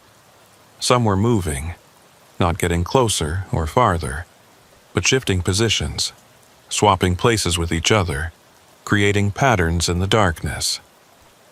I realized they were other drivers, other trucks, other cars, other people who'd gotten caught on this road and never found the way out. All of us driving forever, burning fuel we didn't have, covering distance that didn't exist. My speedometer showed 95 miles per hour, the same speed I'd been going when I'd nearly crashed last night. The same speed that had somehow triggered that curve, that exit, that brief moment when the road had let me go. Maybe that was the answer. Maybe that was the way out. I pressed the accelerator all the way down. My truck's engine roared in protest, not designed for this kind of sustained high speed. Something under the hood was making that high-pitched whining sound again. The same sound I'd heard last night. 95, 98, 100. The lights around me were moving faster now, swirling, creating spirals and patterns. The road ahead remained perfectly straight, but I could feel something building, some kind of pressure or tension, like reality was straining under the stress of what I was doing. 105 miles per hour. 108. My fuel gauge was on empty now. The low fuel warning light was on. I had minutes left, maybe less. But the pressure was still building, the sensation that something was about to break or tear or give way. 112 miles per hour. The lights collapsed into a single point ahead of me, brilliant and blinding. I was driving straight toward it, my engine screaming, my whole truck shaking like it was going to come apart. The light rushed toward me, or I rushed toward it. And in that moment I understood. This was the exit. This was the way out. This was the gap between moments where the road loosened its grip just enough to let someone escape. I drove into the light. There was a sensation of falling, of spinning, of every direction becoming every other direction all at once. My truck was tumbling, or the world was tumbling around it and I couldn't tell which. Then I was on a road again, a normal road, Route 83, heading south. The sun was setting ahead of me, orange and red and beautiful. My clock showed 6:47 p.m. My odometer showed 287,062 miles. I'd covered 46 miles from where I'd entered this nightmare, which was about right for the distance between the rest area and where I was now. My fuel gauge showed 1/8 of a tank, low, but not empty like it had been just moments before. Everything was normal, everything was fine, except I'd lost time. I'd been on Route 83 for hours, trapped in that impossible space, but according to my clock, it had only been a few hours since I'd first gotten on the highway at noon. Like time had compressed or folded or skipped. My phone rang. It was Linda. "Cole, why didn't you call? You said you'd call when you were an hour out." I tried to think of what to say. "I got delayed. I'm sorry. I'll be home soon." "Are you okay? You sound strange." "I'm fine. I'll tell you about it when I get home." But I wouldn't, because how could I explain any of this? How could I put into words what I'd experienced? And even if I tried, even if I managed to describe it, would she believe me? Would anyone believe me? I drove the rest of the way home on autopilot, my mind still trying to process what had happened. I'd gotten out. Somehow I'd escaped. But I knew with absolute certainty that I'd been incredibly lucky. There were people still there, still driving. That figure at the rest area, those lights surrounding me, that voice on the phone that was me but wasn't me. All of them still trapped in that stretched and broken space, unable to find the exit, unable to break free, still driving, still looking for the end of a road that has no end. I got home just after 9 p.m. Linda met me at the door, worried and annoyed in equal measure. I hugged her tighter than I had in years, grateful to be touching something real, something solid, something that existed in normal space and time. That night, I couldn't sleep. I kept thinking about those voices on the CB, about my own voice telling me they'd been driving for years. I thought about the messages I'd received from myself, warnings to turn back, admissions that some people never make it out. I pulled up my phone and, for the first time, opened those 247 messages I'd received from my own number. I read through them one by one, and each one was a variation on the same theme. You shouldn't have come back. Turn around while you still can. The road keeps us. I've been driving for 3 years. I've been driving for 8 years. I don't remember what home looks like anymore. The fuel gauge has been on empty for months, but the truck keeps running. I passed myself on the road today. We waved at each other. There are dozens of me now. Hundreds, maybe. All driving, all searching for the exit. If you're reading this, you got out. I'm glad one of us made it. The last message was time-stamped from 3 years in the future. From 2022, even though this was 2019. I deleted all the messages and put my phone down. The next morning, I called my dispatcher and quit. I told him I was done with long-haul trucking, that I needed to find something else, something that kept me closer to home. He tried to talk me out of it, reminded me of my seniority and benefits, but I was firm. I haven't driven long-haul since that day. I got a job driving local deliveries, nothing that takes me more than 50 miles from home, nothing that requires overnight trips. I make less money, and sometimes Linda asks why I made such a drastic change, but I can't tell her the truth. I can't tell her that there's a stretch of road in Nebraska that isn't really a road at all, that it's a trap, a collection point, a place where the normal rules of space and time break down, that there are people there, drivers who got caught, who are still driving, still burning fuel that shouldn't exist, still trying to find their way home.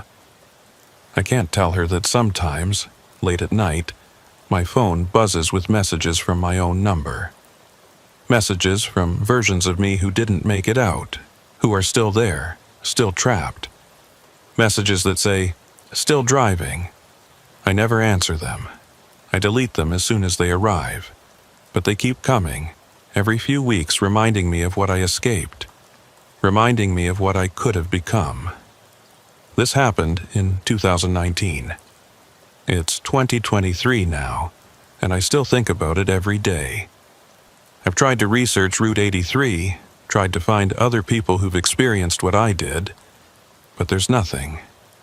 Just scattered mentions of signal loss and dead zones, nothing that captures the full horror of what that road actually is. Sometimes I wonder if I should warn people, if I should find a way to tell other truckers to avoid that stretch of highway, especially at night. But who would believe me? And what would I even say? Don't drive on Route 83 in northern Nebraska because you might get trapped in an impossible space where distance and time don't work? So I keep quiet. I do my local deliveries. I come home to Linda every night, and I try not to think about the people, the drivers, the travelers, the unlucky souls who took a wrong turn or stayed on the road too long, who are still there, still driving, still searching for an exit that most of them will never find. I got out, I escaped, but part of me is still there too. I know this because I've seen myself. 3 months ago, driving through Grand Island, I passed a truck stop and saw a semi that looked exactly like mine used to look.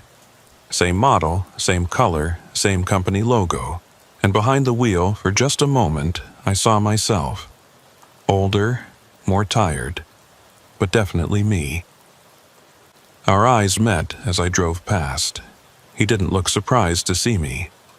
He just nodded, like he understood, like he'd been expecting this.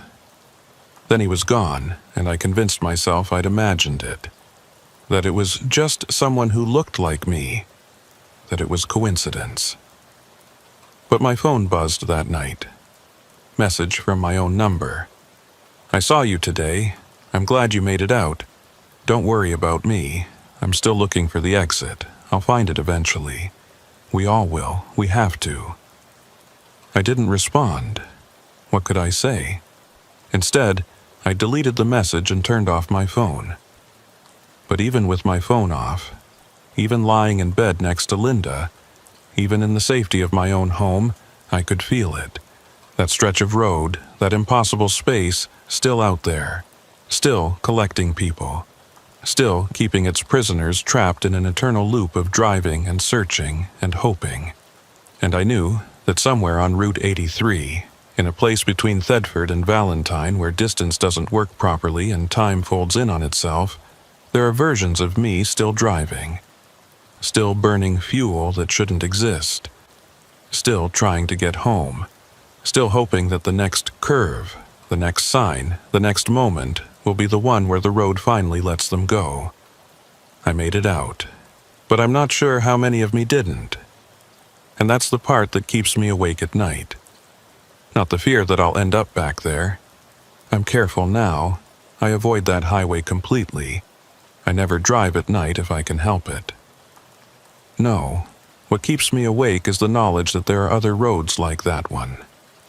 Other places where reality wears thin, where the normal rules stop applying, where people get trapped without ever understanding why. And the knowledge that any road, any highway, any stretch of asphalt could become one of those places. All it takes is the wrong conditions, the wrong time of night, the wrong moment of inattention. All it takes is one wrong turn. I got out, I was lucky, but luck runs out eventually. And sometimes, late at night, when I can't sleep, I wonder if I really got out at all. Or if this life, this home, this version of reality where I escaped, is just another loop, another trap, another impossible space where I'm still driving, still searching, still hoping to find the end.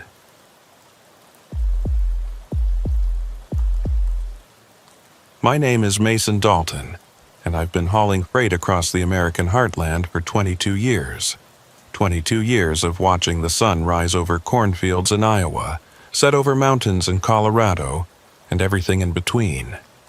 I've driven every major route and most of the minor ones, logged over 3 million miles, and I thought I'd seen everything this country's roads had to offer. I was wrong. What I'm about to tell you happened in March of 2018, on a route I'd driven at least 50 times before.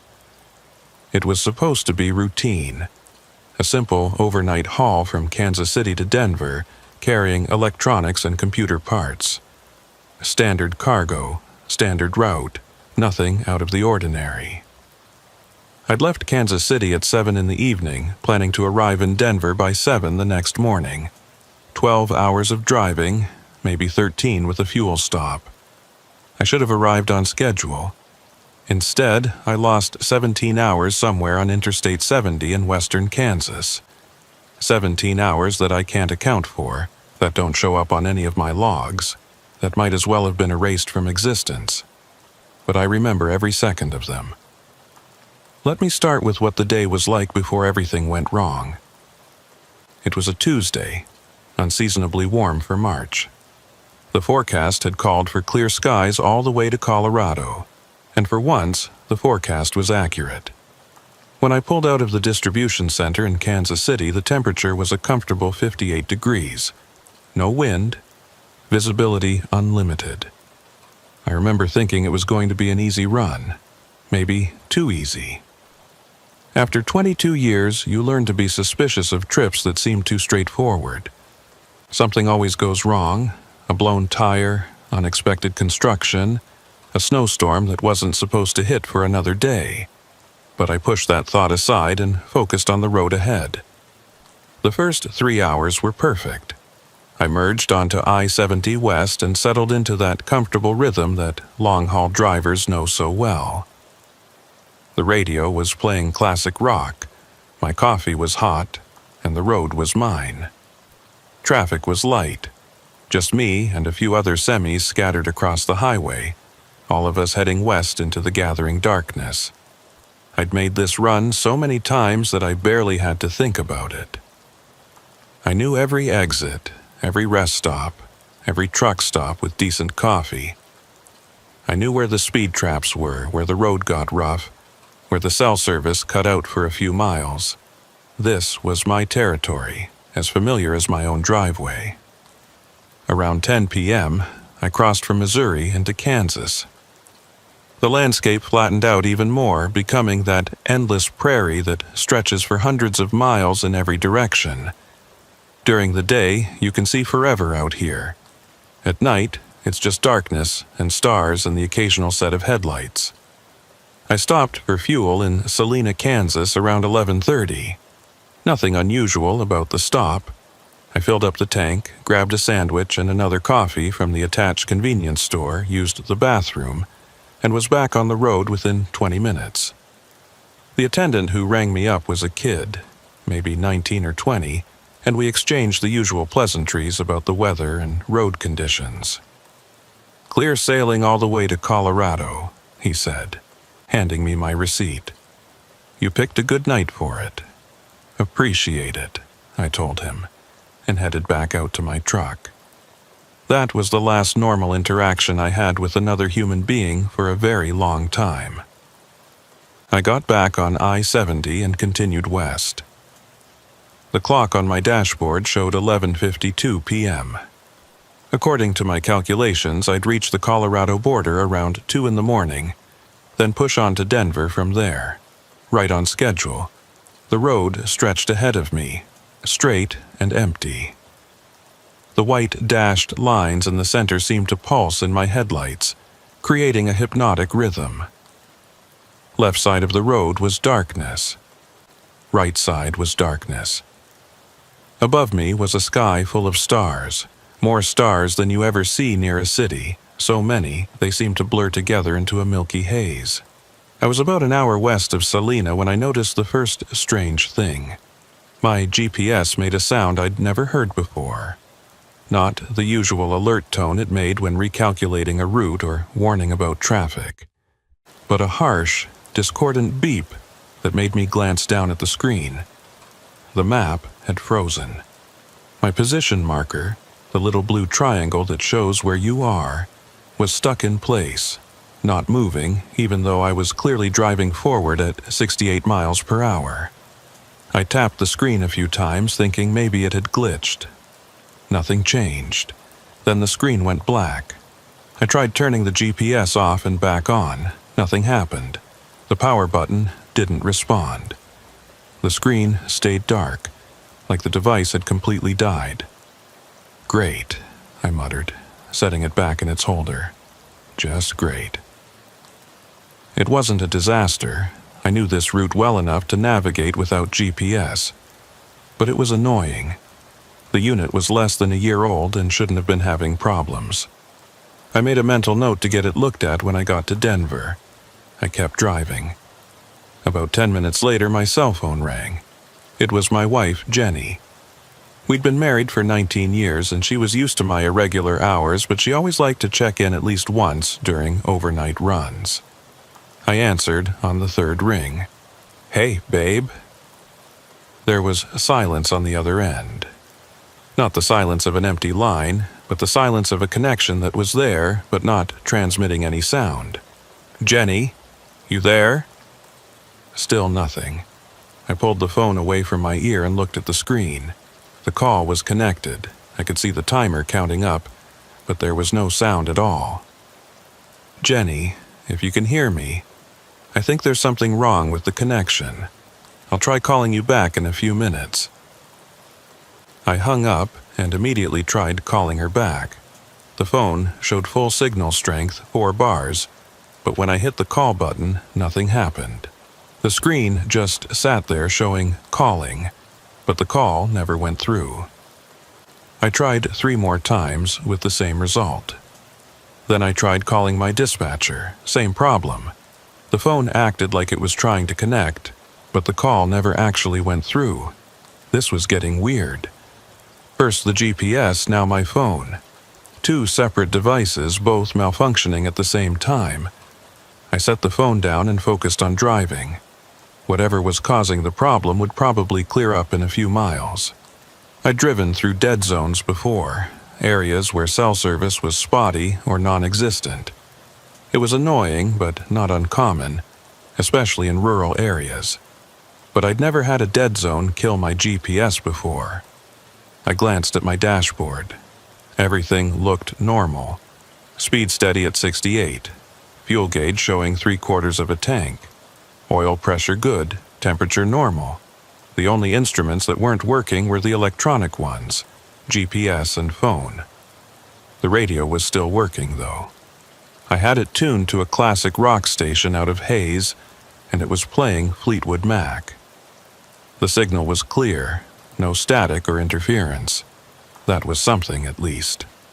I drove for another 15 minutes, waiting for the phone to start working again. But when I checked it, it still showed full signal strength and still wouldn't make calls. That's when I noticed the mile marker. Mile marker 253. I'd passed it once already, about 10 minutes ago. I specifically remembered it because there'd been a dead deer on the shoulder right next to it, and I'd had to swerve slightly to avoid any debris in the road. But now I was passing mile marker 253 again, and there was the deer exactly where it had been before, in exactly the same position. I hit my brakes, bringing my speed down to 50, then 40. I was staring at that mile marker like it might suddenly explain itself, might somehow make sense of what I was seeing. Mile markers are sequential. They count up or down depending on which direction you're traveling. On I-70 heading west, they count down. Higher numbers in the east, lower numbers as you move west. I'd passed mile marker 253 10 minutes ago, which meant I should be somewhere around mile marker 243 by now. But there it was. Mile marker 253. Again. I slowed to a crawl, maybe 20 miles per hour, trying to figure out what was happening. Had I somehow turned around without realizing it? Had I taken an exit and looped back? But that was impossible. I'd been driving straight on I-70 the whole time. No exits, no turns, just straight ahead. I checked my mirrors. Behind me was empty highway, stretching back into darkness. No other vehicles in sight. Ahead of me was more empty highway. I brought my truck to a complete stop in the middle of the road. There was no traffic, no reason not to. I sat there with the engine idling, trying to think through what had just happened. The logical explanation was that I'd somehow gotten confused about which mile marker I'd passed. Maybe I'd seen 253 and thought I'd already passed it, but I hadn't. Maybe the deer was a different deer, just in a similar position. Maybe I was more tired than I thought, and my perception was off. But I didn't believe any of those explanations. I knew what I'd seen. I'd passed mile marker 253 10 minutes ago, driven for 10 minutes at highway speed, and somehow ended up back at mile marker 253. I'd driven in a circle without turning. That's impossible, the rational part of my brain insisted. You can't drive in a straight line and end up where you started. That's not how roads work. That's not how space works. But it had happened. I was certain of it. I picked up my phone to try calling Jenny again, to try calling anyone, to get some kind of confirmation that the outside world still existed. The phone showed full signal strength but still wouldn't connect calls. I tried the GPS, still dead, screen completely black. The radio was still playing, though. Now it was the Eagles, Hotel California. The signal was still clear and strong. I took a deep breath and put my truck back in gear. Whatever was happening, sitting here wasn't going to solve it. I'd keep driving, pay close attention to the mile markers, and see what happened. I brought my speed back up to 65 and watched the road ahead carefully. My headlights illuminated maybe 200 feet of highway, showing nothing but empty asphalt and painted lines. The landscape on either side was invisible in the darkness, just a vast emptiness that could have contained anything or nothing. 5 minutes passed. Then I saw the next mile marker 253. I was back at the same spot again, the same marker, the same dead deer on the shoulder. I'd driven for 5 minutes at 65 miles per hour. That should have covered more than 5 miles, and I was exactly where I'd started. This time, I didn't stop. Something told me that stopping was a bad idea, that as long as I kept moving, I had a chance of breaking out of whatever this was. So I pressed on, keeping my speed steady, watching the mile markers. Mile marker 253 appeared again 7 minutes later. Then again, 4 minutes after that, then again, and again, and again. Each time, the interval was different. Sometimes I'd see it after 3 minutes of driving, sometimes after 10. But it kept appearing. That same mile marker, that same stretch of highway, that same dead deer. I was stuck in a loop, driving the same section of road over and over again, unable to move forward or backward. The 4th or 5th time I passed mile marker 253, I looked at my odometer. When I'd left Salina, it had read 2,847,392 miles. Now it read 2,847,401 miles, 9 miles. In what should have been 40 or 50 miles of driving, my odometer claimed I'd only gone 9 miles. But even that 9 miles was suspect, because I kept passing the same marker. If I was really driving in a loop, then even that small amount of distance was an illusion. I checked my fuel gauge. It had dropped from 3/4 to just over half. I was burning fuel at a normal rate, which meant my engine was running, my wheels were turning, I was consuming energy and creating motion. But that motion wasn't translating into actual distance traveled. My hands were getting sweaty on the wheel. I wiped them on my jeans one at a time, not wanting to let go of the steering wheel for more than a second. Some irrational part of me felt like if I stopped holding on, if I stopped actively steering, something worse would happen. The radio cut to static. It was sudden and jarring, the music replaced instantly by harsh white noise. I reached for the volume knob to turn it down, but before I could, the static resolved into something else. A voice. It wasn't clear enough to make out words, but it was definitely a voice. Male, I thought, speaking slowly and deliberately, the words just barely below the threshold of comprehension, like listening to someone talk in another room with the door almost closed. I leaned closer to the radio, trying to hear what the voice was saying. The static surged and receded, and fragments of words came through. Marker 253. Can't move forward. Been trying for. Doesn't change. Then the static swallowed the voice again, and a moment later, music came back on. A different song now. Tom Petty, Free Fallin'. I stared at the radio, my heart pounding. That voice hadn't been part of any radio broadcast. It had been too unclear, too fragmented, like someone trying to communicate through interference. And it had mentioned mile marker 253. My mouth was dry. I grabbed my water bottle from the cup holder and took a long drink, trying to calm my nerves. This was fine. This was all fine. There had to be a rational explanation for all of this. Some kind of atmospheric phenomenon, maybe, or some quirk of the terrain that was causing optical illusions and signal interference. But I didn't believe that. Not really. Mile marker 253 appeared ahead of me again. This time, I decided to try something different. As I approached the marker, I slowed down and pulled onto the shoulder, coming to a stop right next to it. The dead deer was about 10 feet ahead of me, illuminated by my headlights. I put the truck in park and sat there, engine idling. The radio was still playing. Now it was CCR, Bad Moon Rising, which seemed almost comically appropriate. My phone still showed full signal strength but wouldn't make calls. My GPS was still dead. I looked at the mile marker. It was standard issue. A small green rectangular sign with white numbers reading 253. Nothing unusual about it. Nothing that would suggest it was any different from the thousands of other mile markers on highways across the country. But it was different. This marker was special somehow. This marker was the center of whatever was happening to me. I grabbed a flashlight from my storage compartment and stepped out of the truck. The night air was cool but not cold. Maybe in the mid-40s. There was no wind, which was unusual for Kansas. The prairie almost always has wind, day or night, but now the air was completely still.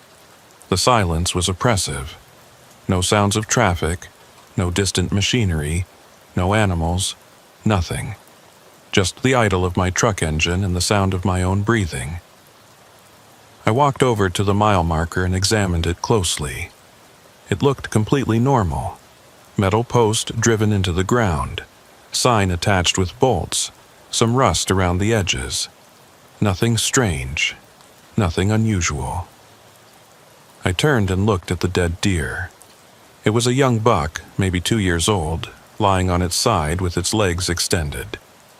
There was no visible wound, no blood, nothing to indicate how it had died. It could have been hit by a car, or it could have just died and fallen there. Hard to tell in the darkness. I swept my flashlight across the surrounding area. The highway extended in both directions, straight as an arrow. The landscape on either side was flat prairie, brown grass and scrub brush. No trees, no buildings, nothing to break up the monotony. In the distance I could see. Actually, I couldn't see anything in the distance. The beam of my flashlight just seemed to stop after a certain point, like it was hitting a wall of darkness that it couldn't penetrate. I walked back to my truck, climbed in, and sat there for a moment trying to decide what to do. Part of me wanted to just stay here, parked on the shoulder, and wait for morning. Surely things would make more sense in daylight. Surely other vehicles would come along eventually, and I could flag someone down, get help. But another part of me, the part that had kept me alive and relatively sane through 22 years of long-haul trucking, was screaming at me to keep moving. Stopping felt like giving up. Stopping felt like accepting that this was my reality now, that I was trapped here. I put the truck in gear and pulled back onto the highway. As soon as I started moving again, the radio cut to static once more. This time, the voice that came through was clearer. Mason Dalton, truck driver, hauling electronics to Denver. I nearly drove off the road. The voice knew my name. The voice knew what I was carrying. How? I started to say, then realized I was talking to a radio. But the voice continued as if it had heard me. I've been here for a long time, Mason. A very long time. You're not the first. You won't be the last. Who is this? I shouted at the radio. What's happening? The static surged, then cleared again. Mile marker 253. We're all at mile marker 253. All of us who got caught. Can you see us? I looked around frantically, checking my mirrors, scanning the highway ahead and behind. There was nothing, no other vehicles, no lights, no signs of anyone else. "I don't see anyone," I said. "You will," the voice replied. "When you've been here long enough, you'll see us. We're all driving, Mason. All trying to find the next marker. Mile marker 252. It should be just a mile down the road, but none of us can reach it." The voice faded back into static, then the music returned. Journey, don't stop believin'. The irony wasn't lost on me. I was shaking now, my hands trembling on the wheel. This wasn't just equipment malfunction or atmospheric interference. This was something else, something I didn't have a framework to understand. Mile marker 253 appeared ahead of me once more. I'd been driving for almost 2 hours now, by my estimate, and I'd made 0 forward progress. I was caught in a loop, a section of highway that repeated endlessly, unable to reach the next marker. And according to that voice, I wasn't alone. I thought about what the voice had said. "When you've been here long enough, you'll see us." How long was long enough? Hours, days, years? How long had that voice been trapped here? I didn't want to find out. I don't know how many times I passed mile marker 253 that first night. I lost count somewhere around 30 or 40. Each time I tried something different.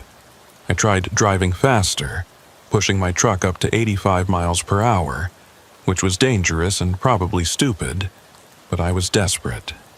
I tried driving slower, crawling along at 20 miles per hour, watching every detail of the road, looking for any variation or change.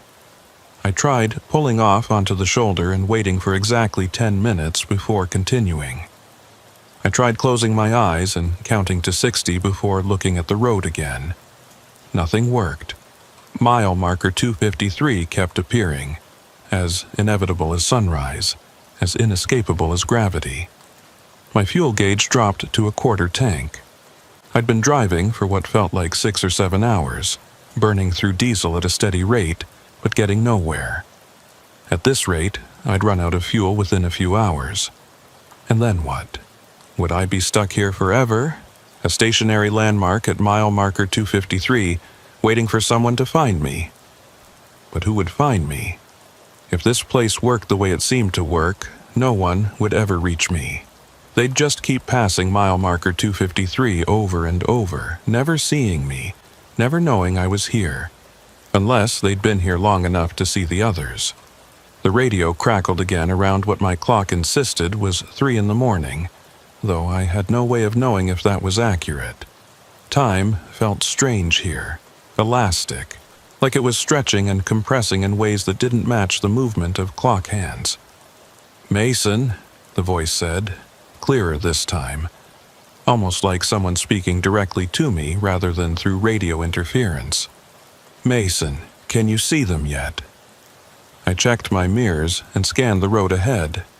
Still nothing. Just me and the endless highway and mile marker 253 approaching once again in the distance. "I don't see anyone," I said to the radio. "There's no one here." "Look closer. Look at the side of the road. Look at the spaces between." I didn't know what spaces between meant, but I looked more carefully at the side of the road as I drove. The shoulder, the grass beyond, the darkness that stretched out forever on either side. And then I saw it. At first, I thought it was a trick of the light, a shadow cast by my headlights moving across the landscape. But as I looked closer, I realized it was a shape. A vehicle-shaped shadow parked on the shoulder maybe 100 yards ahead. As I got closer, it resolved into an actual truck. An 18-wheeler, similar to mine but older, painted in faded blue and white. It was parked at an angle, partially on the shoulder, partially on the road, like the driver had pulled over in a hurry or without much care for positioning. The truck's lights were on, headlights, running lights, even the interior cabin light. But there was something wrong about the light. It looked faded somehow, washed out, like I was seeing it through a filter or a haze. I slowed down as I approached, bringing my truck to a stop about 50 feet away. I could see into the cabin of the other truck now. There was someone in the driver's seat, a figure sitting motionless behind the wheel, hands at 10 and 2, staring straight ahead. I grabbed my flashlight and stepped out of my truck. The night air felt different than it had before. Thicker, somehow, like there was more substance to it. The silence was even more complete. I couldn't even hear my own truck engine anymore, even though I could see the exhaust pipe still emitting fumes. I walked slowly toward the other truck, my flashlight beam cutting through the darkness. As I got closer, I could see the figure in the cabin more clearly. It was a man, middle-aged, wearing a trucker's cap and a flannel shirt. He was absolutely motionless, not even seeming to breathe. "Hey," I called out. "You okay?" No response. The man didn't turn his head, didn't acknowledge my presence in any way. He just sat there, hands on the wheel, staring forward. I walked up to the driver's side door and knocked on the window. "Hey, can you hear me?" Nothing. Up close, I could see that the man's eyes were open but unfocused, like he was looking at something very far away, or at nothing at all. His skin had a grayish tint that I told myself was just the poor lighting, but I didn't really believe it. I tried the door handle. It was unlocked. The door swung open, and I immediately wished I hadn't opened it. The man was still sitting there, unmoving, but now I could see him more clearly. He wasn't breathing. There was no rise and fall of his chest, no pulse visible in his neck, and his skin wasn't just gray, it was almost translucent, like I was looking at a projection rather than a real person. "Jesus," I breathed, stepping back. The man's head turned toward me. It was slow, mechanical, like movement that hadn't been practiced in a very long time. His unfocused eyes found mine, and I saw a flash of recognition, of awareness, of something that might have been relief or terror or both. His mouth opened. No sound came out at first, just a dry, clicking noise, like he was trying to remember how to make his vocal cords work. Then, in a voice that sounded like wind through dead leaves, "How long?" I didn't know how to answer that. How long what?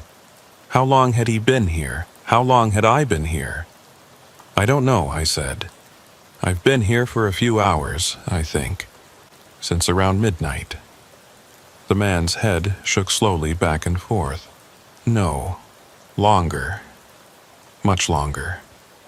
"How long have you been here?" His eyes unfocused again, looking through me rather than at me. "I don't remember. Started in November, there was snow. Then, no snow, then snow again. Then summer. Then, I stopped counting." My blood ran cold. He was describing months, maybe years. "What's your name?" I asked. "Wyatt something. I can't remember the rest." "Wyatt, when did you get stuck here? What year?"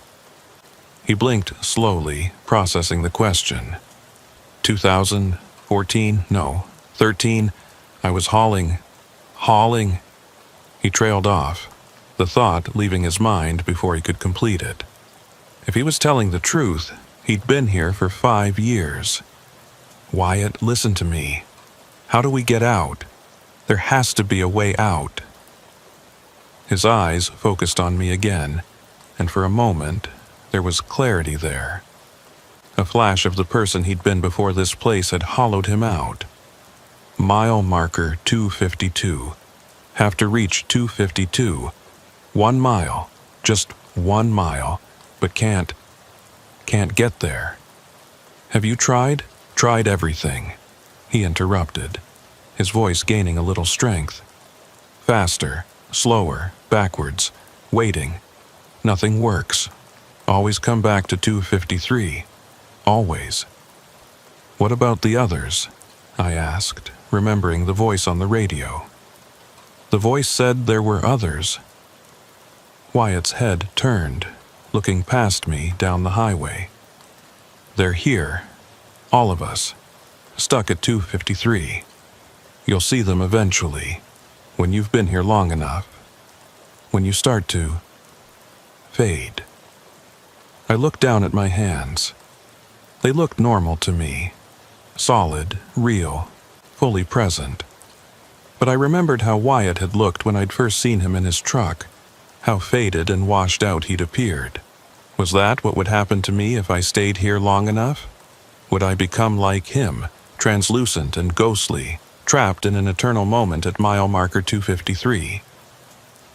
There has to be a way out, I said again, more to convince myself than him. Wyatt's attention drifted away again, his eyes losing focus. Marker 252. 1 mile away. Just 1 mile. Been trying. So long. He stopped responding after that. His hands stayed on the wheel, his eyes stayed open. But it was like whatever spark of consciousness that had animated him for those few minutes had been exhausted. He was there, but not there. Present, but absent. A recording of a person rather than an actual person. I backed away from his truck slowly, then turned and walked quickly back to mine. My hands were shaking as I climbed into the cabin and locked the doors, even though I knew locks wouldn't protect me from whatever was happening here. I sat there for a moment, trying to process what I'd just seen. Wyatt had been here since 2013. 5 years, trapped in this loop, driving and getting nowhere, slowly fading away until he was barely even present anymore. 5 years. How long would it take before I ended up like him? How long before I couldn't remember my own last name, before my skin took on that translucent quality, before I became just another ghost haunting mile marker 253? I put my truck in gear and pulled back onto the highway, leaving Wyatt sitting in his faded truck. As I drove away, I checked my rearview mirror and saw him pull back onto the highway behind me, maintaining his position on the wheel, driving forward even though forward didn't mean anything here. The radio crackled. You see now. You see what we become. How many? I asked the radio. How many people are stuck here? 12, 15, 20. Hard to count. Some fade away completely eventually. Some are still clear enough to see. We're all here, Mason. All driving. All trying to reach 252. There has to be a way out, I said. And I realized I'd said the same thing to Wyatt just a few minutes ago. How many times had each of these trapped drivers said the same thing? How many times had they told themselves there had to be an escape, had to be a solution, had to be a way to break the pattern? And they were all still here. Mile marker 253 appeared ahead. As I approached it, I saw something I hadn't seen before. Another truck on the shoulder, and another beyond that. 3 trucks total, including Wyatt's, all parked in roughly the same area, all with their lights on, all with figures visible in the driver's seats. I drove past them slowly, looking into each cabin. Each one contained a driver, sitting behind the wheel, hands at 10 and 2, staring forward. Some looked more solid than others. One was barely visible at all, just a faint outline that I might have been imagining. They'd all been here for different amounts of time, I realized. The more faded they were, the longer they'd been trapped. Wyatt had been here since 2013 and was still visible enough to talk to. But some of these others, they'd been here for decades, maybe longer, trapped in an endless loop, slowly dissolving into nothing. As I passed the last truck, its driver turned his head and looked at me. I couldn't make out any features. He was too faded, too transparent. But I felt the weight of his gaze, and then he raised one hand and pointed forward, down the highway, toward where mile marker 252 should be. "Keep trying," the gesture said. "Keep looking. Don't end up like us." I drove on. My clock showed 4:47 a.m. now. Back in the real world, the sun would be rising soon. But here, the darkness remained absolute, unchanging. The sky above showed stars. The same stars I'd been seeing all night, in exactly the same positions. The moon hadn't moved. Nothing had moved except me and the other trapped drivers, all of us going nowhere. I tried my phone again. Still showed full signal strength, still wouldn't make calls. I tried the GPS, still dead. The radio was still my only connection to the voice, to the others, and even that was intermittent. My fuel gauge showed less than a quarter tank now, maybe 2 or 3 hours of driving left before I ran out completely. What would happen then? Would my truck just sit here on the highway? Another permanent fixture at mile marker 253? Would I sit behind the wheel like Wyatt and the others, hands at 10 and 2, slowly fading away over years or decades until I was barely visible? Or would something worse happen? I realized I'd been assuming that being trapped here was the worst possible outcome. But what if it wasn't? What if running out of fuel triggered something else? Something even more terrible? The radio crackled. "Don't let the fuel run out." "What happens if it does?" I asked.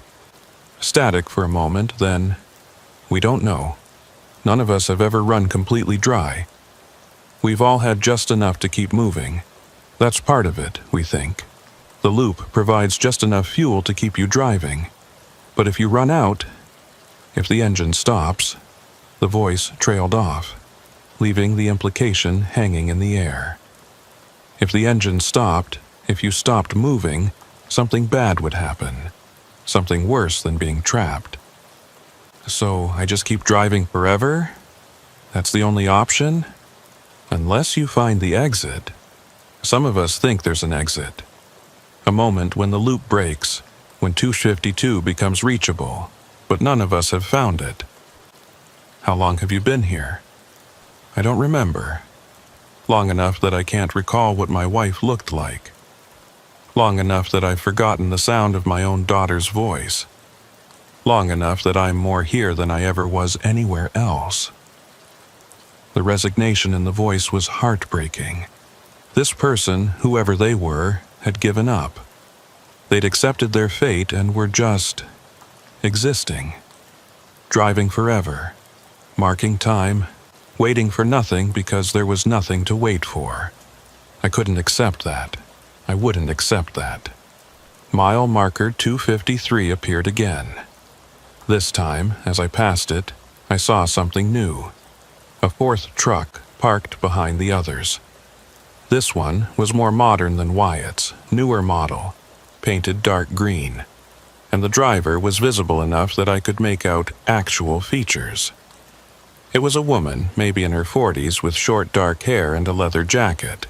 She was looking at me as I passed, and unlike the others, she wasn't just staring blankly forward. There was awareness in her eyes, recognition, urgency. She was gesturing at me, waving her arms, pointing at something. I couldn't tell what she was pointing at, the road ahead, the shoulder, mile marker 253 itself. I slowed down, considering whether to stop and talk to her. She looked more lucid than Wyatt had been, more present. Maybe she'd figured something out. Maybe she knew something the others didn't. But before I could make a decision, my truck lurched. It was similar to the sensation I'd experienced that first time back on Route 83, but more violent. Like the road had dropped away and then snapped back, but with more force. My teeth clacked together, and I bit my tongue. The taste of blood filled my mouth. When I looked up, everything had changed. The trucks on the shoulder were gone. All 4 of them, including the woman in the green truck, had simply vanished. The road ahead looked different too. Darker somehow, like someone had turned down the ambient light level. And the stars above, the stars were different. Different positions, different constellations, like I was suddenly looking at the sky from a different latitude. My clock now showed 2:33 a.m. I'd lost time. or gained it, or jumped sideways into a different moment entirely. This had happened before on Route 83, but it felt different here, more deliberate. Like the loop wasn't just repeating, it was shifting, changing, moving through different versions of itself, and each version, I suspected, was its own trap. I was about to discover just how many traps this place had waiting. Mile marker 253 appeared again, but this time it looked different. The sign itself was the same, green metal with white numbers, but the post was on the wrong side of the road. Before, it had been on the right side of the highway heading west. Now it was on the left side. The dead deer was gone too, replaced by nothing, just empty shoulder. I slowed down, staring at the marker. Everything about it was identical except for its position. It was like someone had taken the section of highway I'd been trapped in and flipped it, creating a mirror image. Or maybe I'd shifted into a parallel version of the loop, a different layer of the same trap. My fuel gauge still showed less than a quarter tank, same as before the shift. My clock still showed 2:33 a.m. But outside, the darkness had deepened, and the quality of the silence had changed.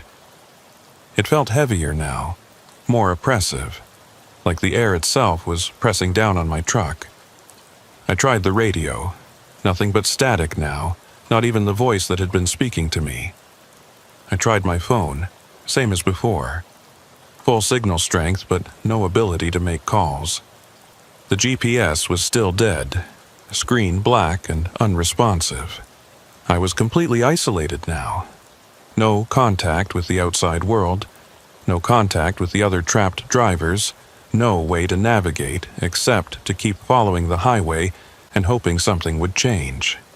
I pressed on, watching for mile marker 253 to appear again. It did, about 8 minutes later, still on the wrong side of the road. The deer was still absent. Everything else looked the same. Same empty highway, same flat prairie on either side, same stars above in their new, unfamiliar configurations. I drove for what felt like hours, though my clock insisted only 30 minutes had passed. Each time mile marker 253 appeared, I checked to see if anything had changed. Sometimes the marker was on the right side, sometimes on the left. Sometimes there was debris on the shoulder, a blown tire, a piece of shredded rubber from a retreaded tire, and sometimes the shoulder was clean. The variations were small but consistent enough that I could tell I was cycling through different versions of the same loop. It was like being trapped in a deck of cards that was being endlessly shuffled. Each time through, I got a slightly different hand, but it was always the same cards, always mile marker 253, always the same section of highway going nowhere. My fuel gauge dropped to 1/8 of a tank. I was running out of time. Whatever was going to happen when my fuel ran out, it was going to happen soon. Maybe within the hour, maybe sooner if I kept driving at highway speeds. The voice on the radio had warned me not to let the fuel run out. But they hadn't told me what would happen if it did, and I was starting to think they didn't know, that no one had ever actually run completely dry because the loop somehow prevented it, somehow ensured there was always just enough fuel to keep driving. But what if I was different? What if the rules were changing? What if the shift I'd experienced had broken something fundamental about how this trap worked? I decided to try an experiment. I pulled over onto the shoulder and put the truck in park. Then I shut off the engine. The sudden silence was overwhelming. Without the engine noise, without the road noise, there was nothing. Just absolute, complete silence. I couldn't even hear my own heartbeat. I sat there for 60 seconds, counting them off in my head. When I reached 60, I turned the key and started the engine again. It caught immediately, rumbling back to life. I checked the fuel gauge.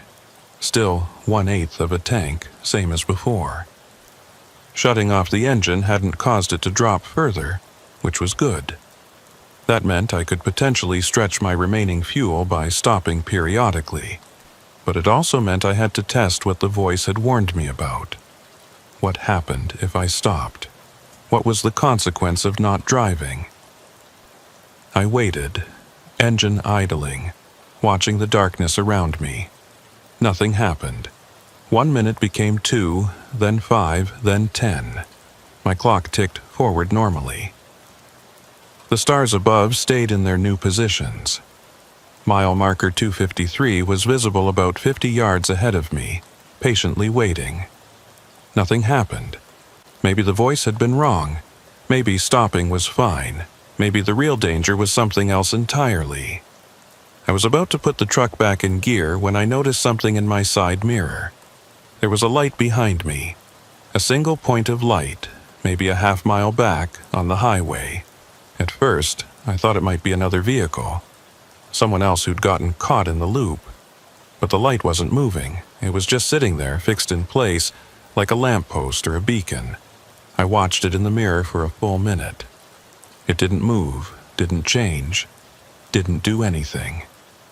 Just existed. A point of illumination in the darkness behind me. Then, suddenly, it was closer. Not closer as in it had moved toward me. Closer as in the distance between us had suddenly decreased without any apparent motion. It had been a half-mile away, and now it was maybe a quarter-mile away.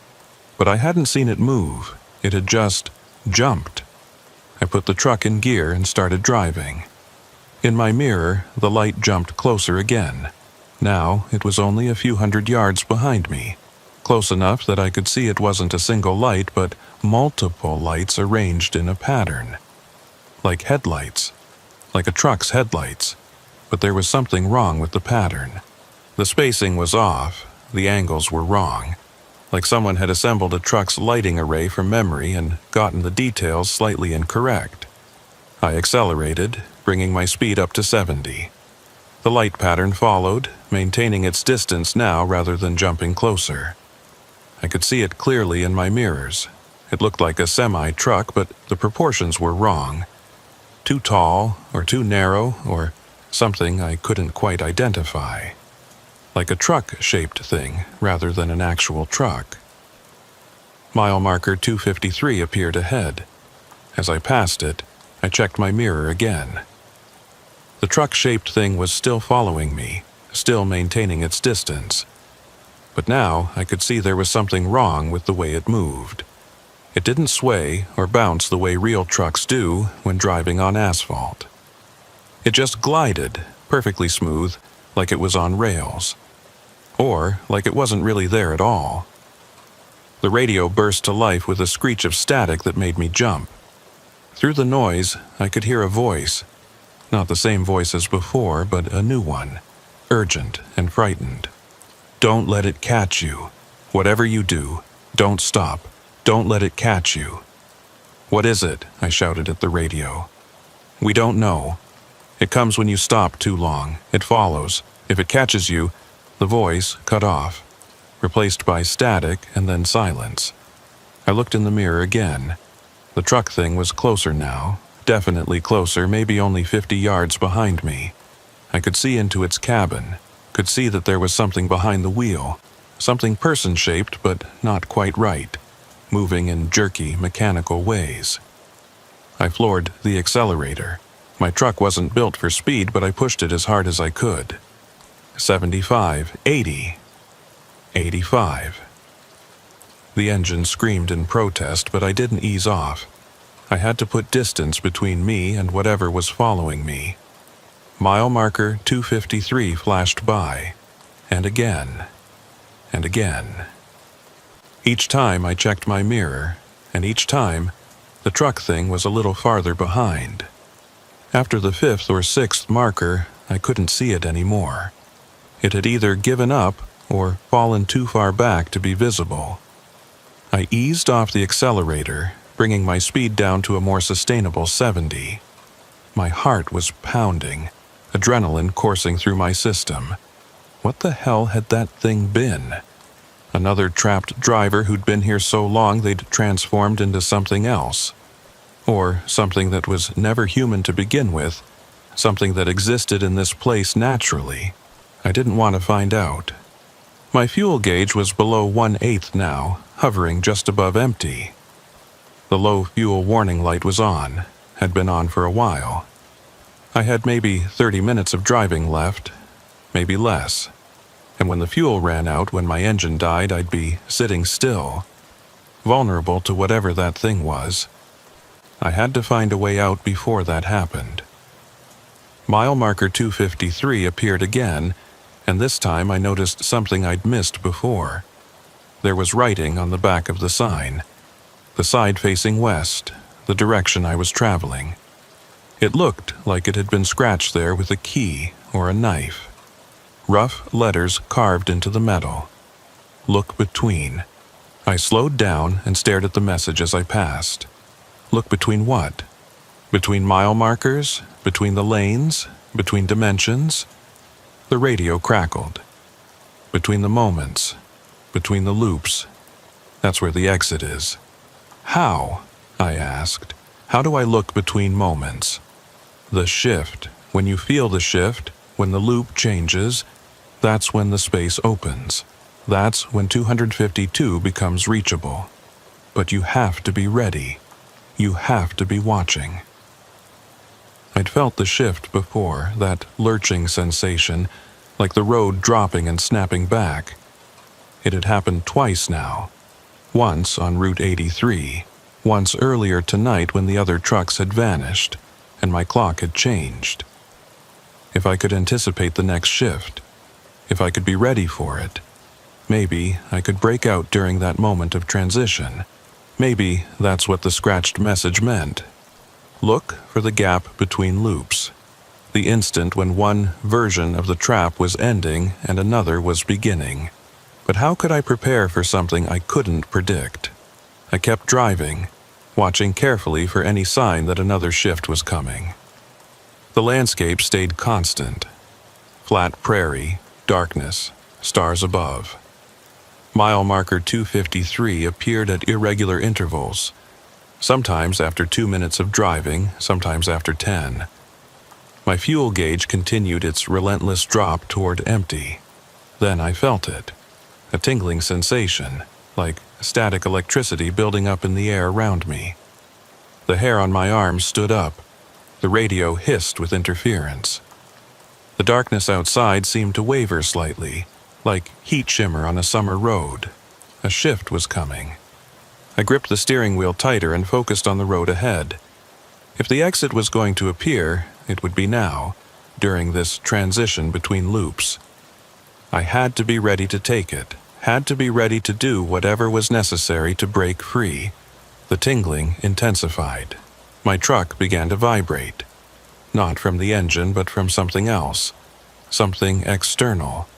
The stars above started to blur, their positions shifting and sliding across the sky. And then the road dropped. It was the same sensation as before, but much more violent. My truck fell, or the world fell around my truck, and for a moment I was weightless, suspended in nothingness. Everything went dark. Not just the absence of light, but the presence of absolute darkness, deeper than any night. Then reality snapped back. But it snapped back wrong. When I could see again, when my eyes adjusted to the sudden return of light, I realized I was no longer on the highway. I was still in my truck, still behind the wheel, but the road beneath me had changed. Instead of asphalt, I was driving on dirt. Not a dirt road exactly, but bare earth, packed and uneven, with no markings or painted lines.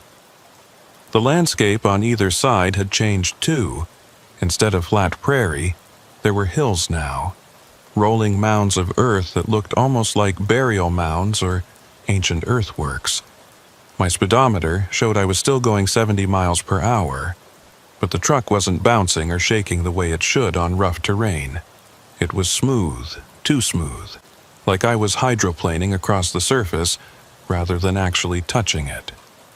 And ahead of me, maybe 100 yards away, I saw it. Mile marker 252. not 253. Not another repetition of the marker I'd been trapped at for hours. But 252, the next marker, the one that should have been impossible to reach. I'd done it. I'd found the exit, the gap between loops, the moment when the trap could be broken. Or so I thought. As I got closer to mile marker 252, I started to notice things that were wrong. The marker itself was larger than it should be. Not by much, but noticeably bigger than a standard mile marker. And it was glowing, emitting a faint phosphorescent light that had no apparent source. The dirt road ahead split just past the marker, branching into two paths.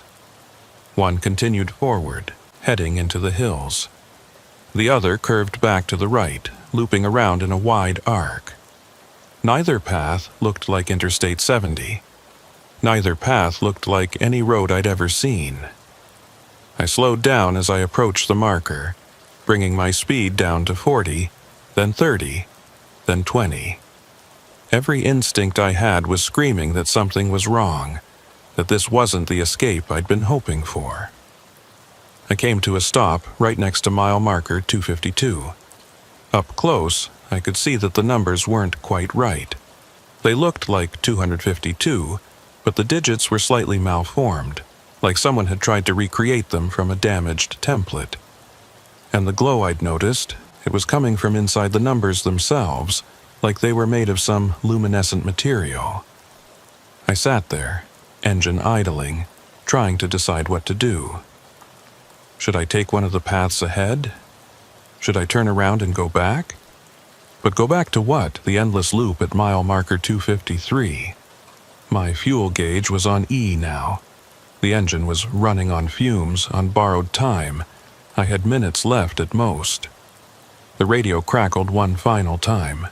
You found it. You found 252, but it's not the exit, Mason. It's deeper. It's the center. The center of what? The trap. 252 is where we all end up eventually. 253 is where you get caught. 252 is where you stay. No, I said. No, I'm not staying. I'm getting out of here. There is no out. There's only deeper. You chose the wrong path when you came back during the day on Route 83. You chose to investigate instead of forgetting. And now you're here. Now you're at 252. I looked at the two paths ahead of me. Which way? I asked.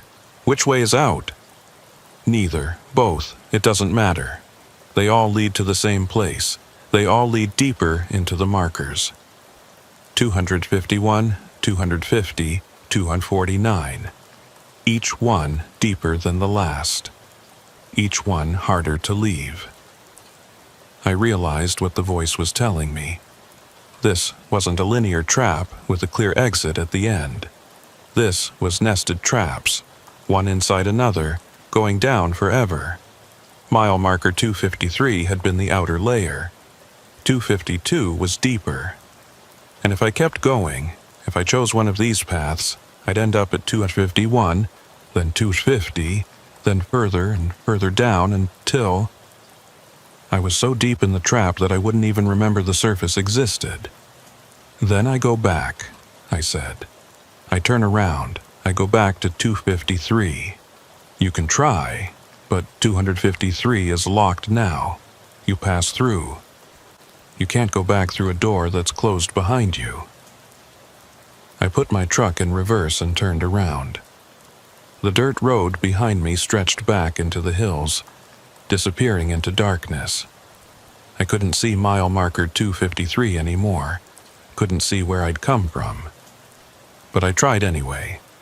I drove back the way I'd come, retracing my path, hoping to find the moment when dirt became asphalt again, when this nightmare landscape would transition back into something recognizable. My engine sputtered. The fuel was gone. I was running on whatever dregs remained in the lines, and even those were running out.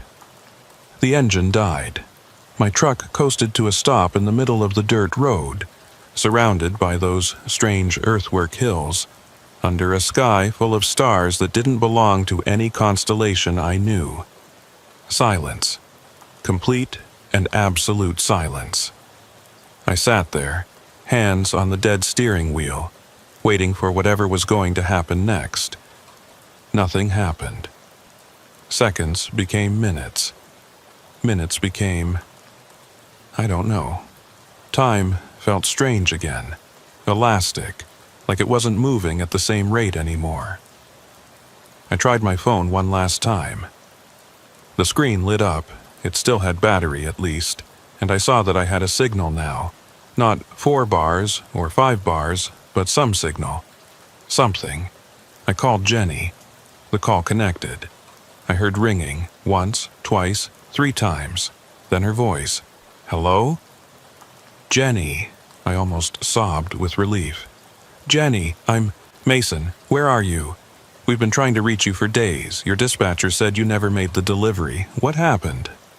Days, she said, days. What day is it? I asked. It's Friday morning. You were supposed to call me Wednesday night. Where have you been? Wednesday to Friday. I'd lost more than a day. I'd lost almost 2 full days to the loop at mile marker 253. I'm in Kansas, I said. Somewhere in western Kansas. I got lost. My GPS stopped working and Mason, your truck's GPS shows you haven't moved. It's been sitting in the same spot for 2 days. Your dispatcher was about to call the police. What spot? Where does it say I am? A pause while she checked. Interstate 70, mile marker 253. Of course, the GPS showed me at 253, because that's where I was. That's where I'd always been. I'd never actually left. Listen to me, I said, forcing my voice to stay calm. I need you to tell me exactly what the GPS shows. I need to know if there's anything unusual about the location.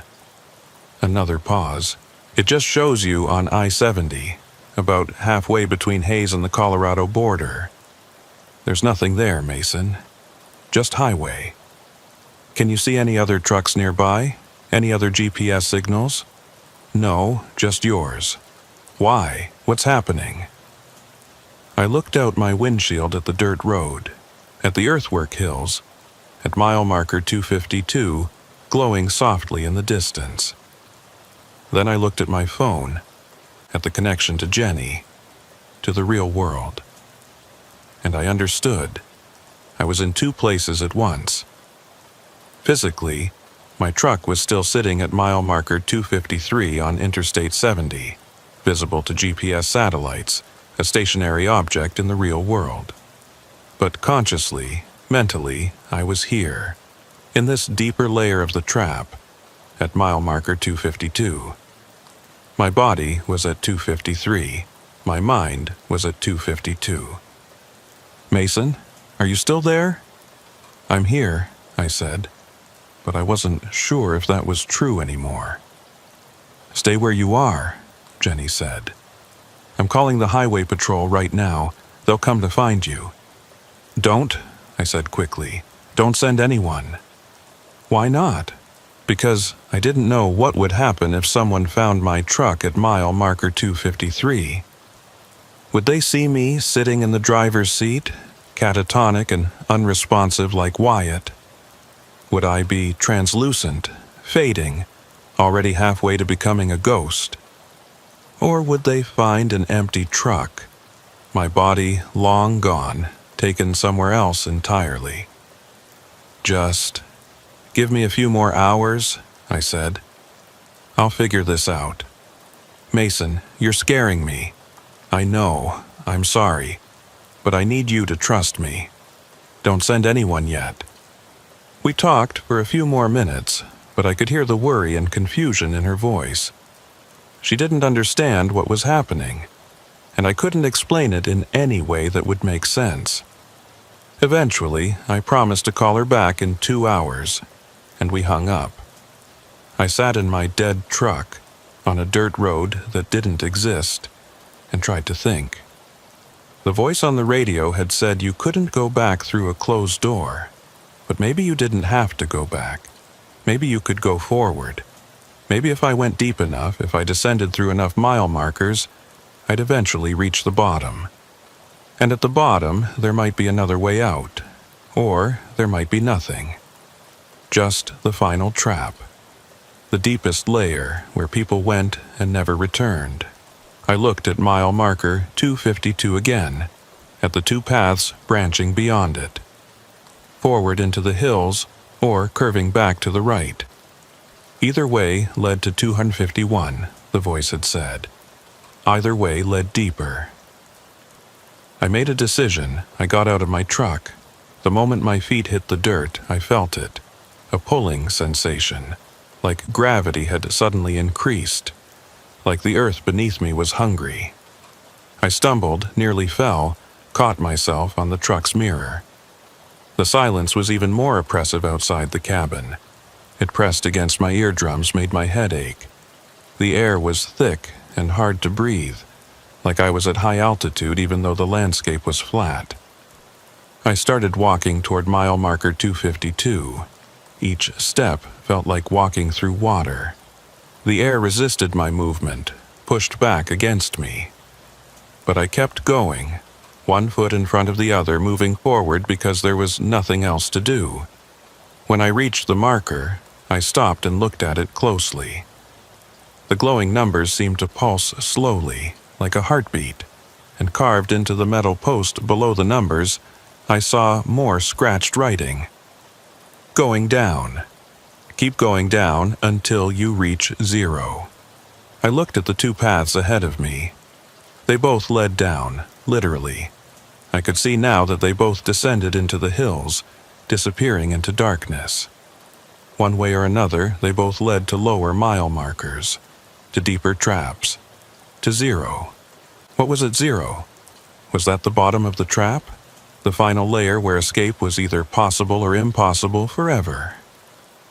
I chose the left path, the one that went straight, and started walking. The darkness closed in around me quickly. Within a few steps, I couldn't see my truck anymore. Within a dozen steps, I couldn't see mile marker 252. There was just the dirt path beneath my feet and the vague outlines of hills on either side. I don't know how long I walked.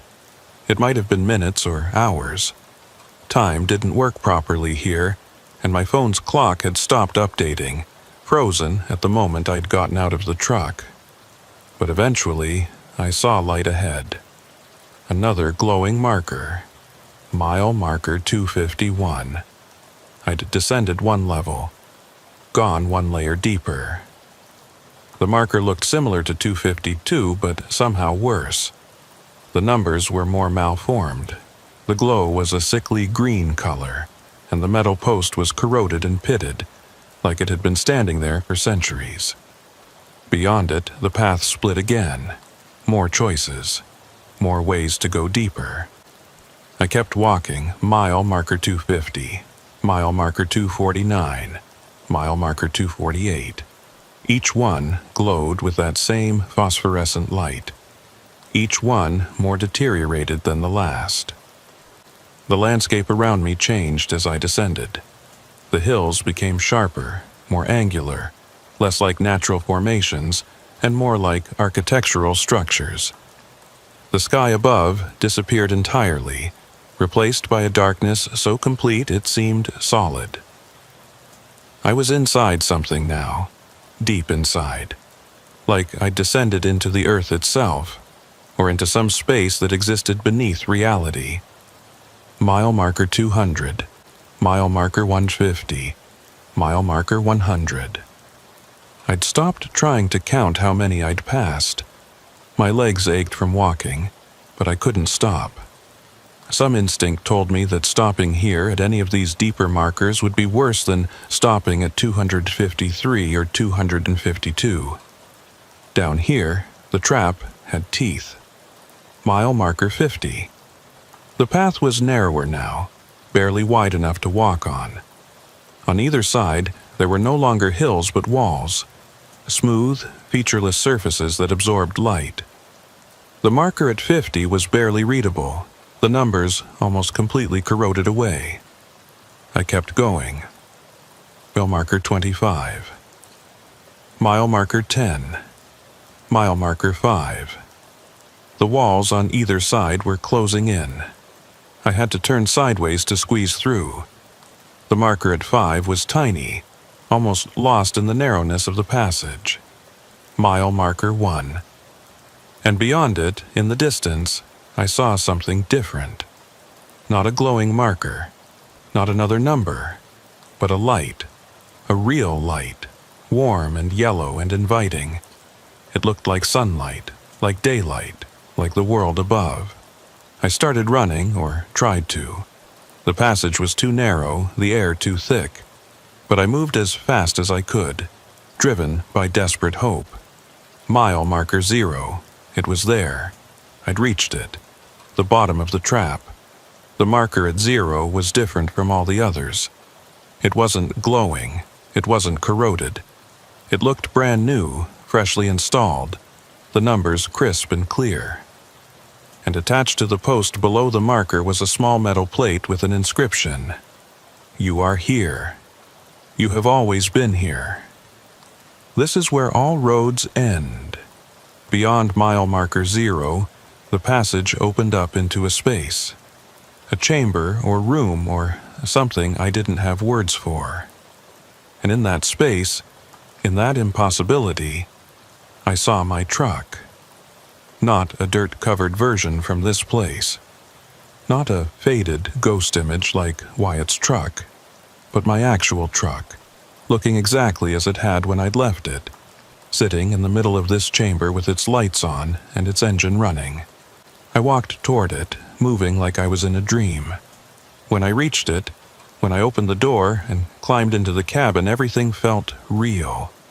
The seat, the steering wheel, the dashboard, all solid, all present, all exactly as they should be.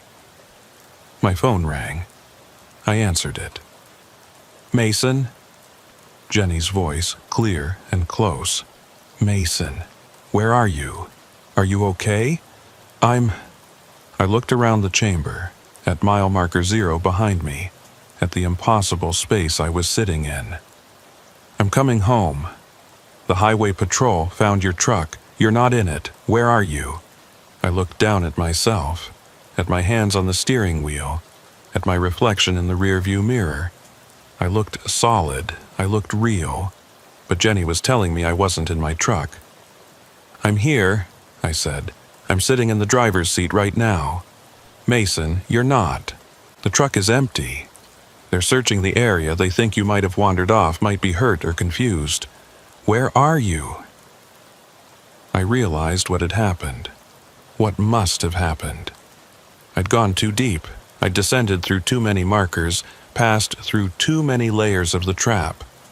And somewhere along the way, maybe at 252, maybe at 100, maybe at 0, I'd crossed a threshold. I'd left my body behind. The me, sitting in this truck, in this impossible chamber, was a copy, a recording, a consciousness that had been separated from its physical form. Jenny, I said slowly, I need you to listen carefully. In my truck, in the glove compartment, there's a notebook. I write down all my routes, all my stops. Get that notebook and look at the last entry. A pause, then, okay, the police are getting it now. Hold on. I waited. Around me, the chamber began to change. The walls were becoming transparent, revealing what lay beyond them. Other chambers, other trucks, other drivers sitting in their vehicles, all at mile marker 0, all at the end of all roads. Some of them looked substantial, real. Others were transparent, ghostly. And a few were barely visible at all, just suggestions of form, echoes of people who'd been here so long they'd almost completely faded away. We were all here, all the trapped drivers, all the people who'd gotten caught in these loops and descended too far to return. This was where we ended up. This was the collection point. Mason, Jenny's voice bringing me back. The notebook just says Kansas City to Denver, I-70, electronics. Nothing unusual. Look at the date. Another pause. It says Tuesday, March 13th, 2018. What's today's date? It's Friday, March 16th, 2018. Why? I looked at my clock. It still showed 2:33 a.m., the time it had shown since the shift at mile marker 253. But Jenny was saying it was 3 days later. I'd lost 3 days to the loops and the descent. There's something else, Jenny said, her voice shaking. Mason, the police are saying, they're saying it looks like the truck's been sitting there for weeks, not days. There's dust, and the engine's completely cold, and the seat is... They're saying the seat is deteriorated, like it's been exposed to weather for a long time. Weeks, not days. Weeks, or maybe more. I love you, I said to Jenny. I want you to know that. I love you, and I'm sorry. Mason, what's happening? You're scaring me. I know, I'm sorry. I hung up before she could respond. Around me, the other drivers in their trucks were moving now, stirring, becoming aware of my presence. Some turned to look at me. Some raised their hands in greeting or warning. One, an elderly man in a truck so old it must have been from the 1970s, pointed at mile marker 0, then pointed down, indicating there was further to go. But I was done descending. I was at the bottom. This was as far down as I could go. Or was it? I looked at mile marker 0 again, at the inscription on the plate. This is where all roads end. But roads don't end. They connect. They lead somewhere. Even a dead end is still connected to the road network, still part of the system. I got out of my truck and walked back to mile marker 0. The other drivers watched me, curious, perhaps wondering what I was going to do. I grabbed the marker post and pulled. It didn't budge at first, but I kept pulling, putting my full weight into it, and slowly it began to move. The metal groaned, the earth around its base cracked, and finally, with a sound like tearing fabric, the marker came free. Where the marker had been, there was a hole. Not a hole in the ground, but a hole in space itself. A dark opening that didn't reflect light, that seemed to absorb everything, even attention. I looked into the hole and saw nothing. No, not nothing. I saw the absence of everything. A void where reality simply stopped. This was the true bottom, not mile marker 0, but what lay beneath it, the foundation upon which the trap was built. I took a deep breath and jumped in. The fall was instantaneous and eternal. I fell through darkness and light and colors that didn't have names. I fell through every mile marker I'd ever passed, through every road I'd ever driven, through every moment of my 22 years as a trucker. And then I stopped falling. I was sitting in my truck on Interstate 70, mile marker 253, in western Kansas. My engine was running. My GPS was working, showing my position normally. My phone had full signal. My clock showed 12:47 a.m. on Wednesday, March 14th, 2018. I'd gone back, or forward, or sideways into a version of reality where I'd never descended, where I'd never reached mile marker 0. I sat there for a long moment, trying to understand what had just happened. Had I escaped? Had I broken the loop by going all the way to the bottom and then through it? Or had I just reset back to the beginning, doomed to repeat the whole experience again? Mile marker 252 appeared ahead of me. Real mile marker 252. Not glowing, not malformed, just a standard green sign with white numbers. I passed it at normal speed, my odometer advancing normally. My GPS tracking my position in real time. Mile marker 251. Mile marker 250. I kept driving, watching the numbers count down in the normal way, each marker 1 mile apart, each marker exactly where it should be. No loops, no repetitions, no impossible geometry. I crossed into Colorado just after 3 a.m. and reached Denver by 7:30, right on schedule. I made my delivery, signed the paperwork, and called Jenny to let her know I was okay. "You sound better," she said. "You sounded so strange earlier." "Earlier?" "When you called Tuesday night. You sounded confused, like something was wrong." I'd called Tuesday night.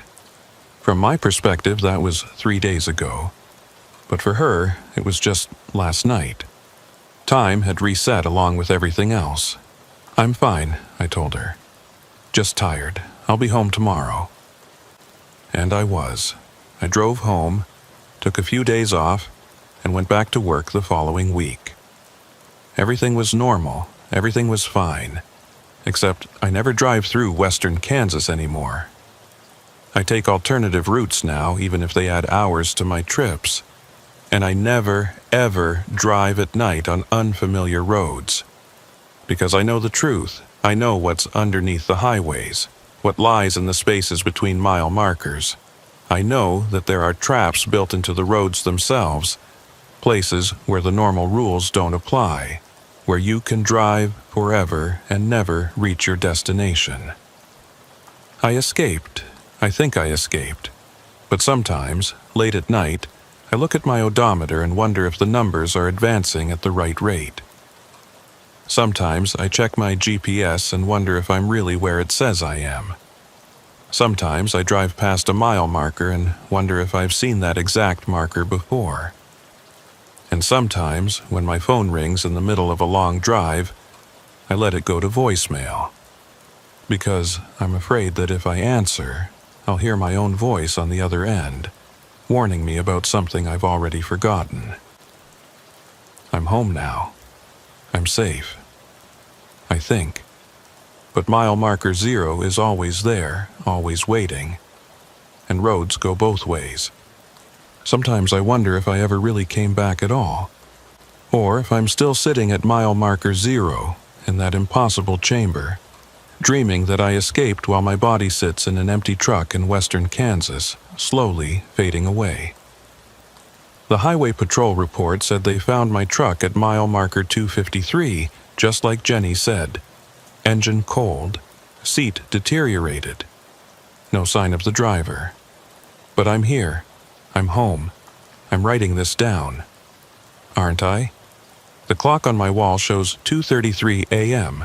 It's always 2:33 a.m. now. Always.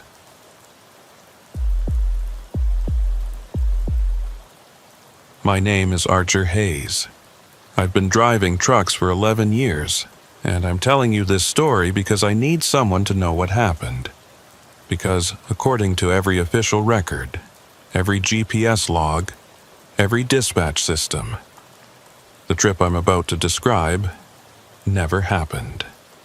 I don't exist in those 12 hours, and I'm not sure I ever really left them. It was September 2020. I was hauling medical supplies from Memphis to Little Rock. Simple route, 3.5 hours on I-40 West. I left Memphis at 6 p.m. on a Thursday. The first 2 hours were normal.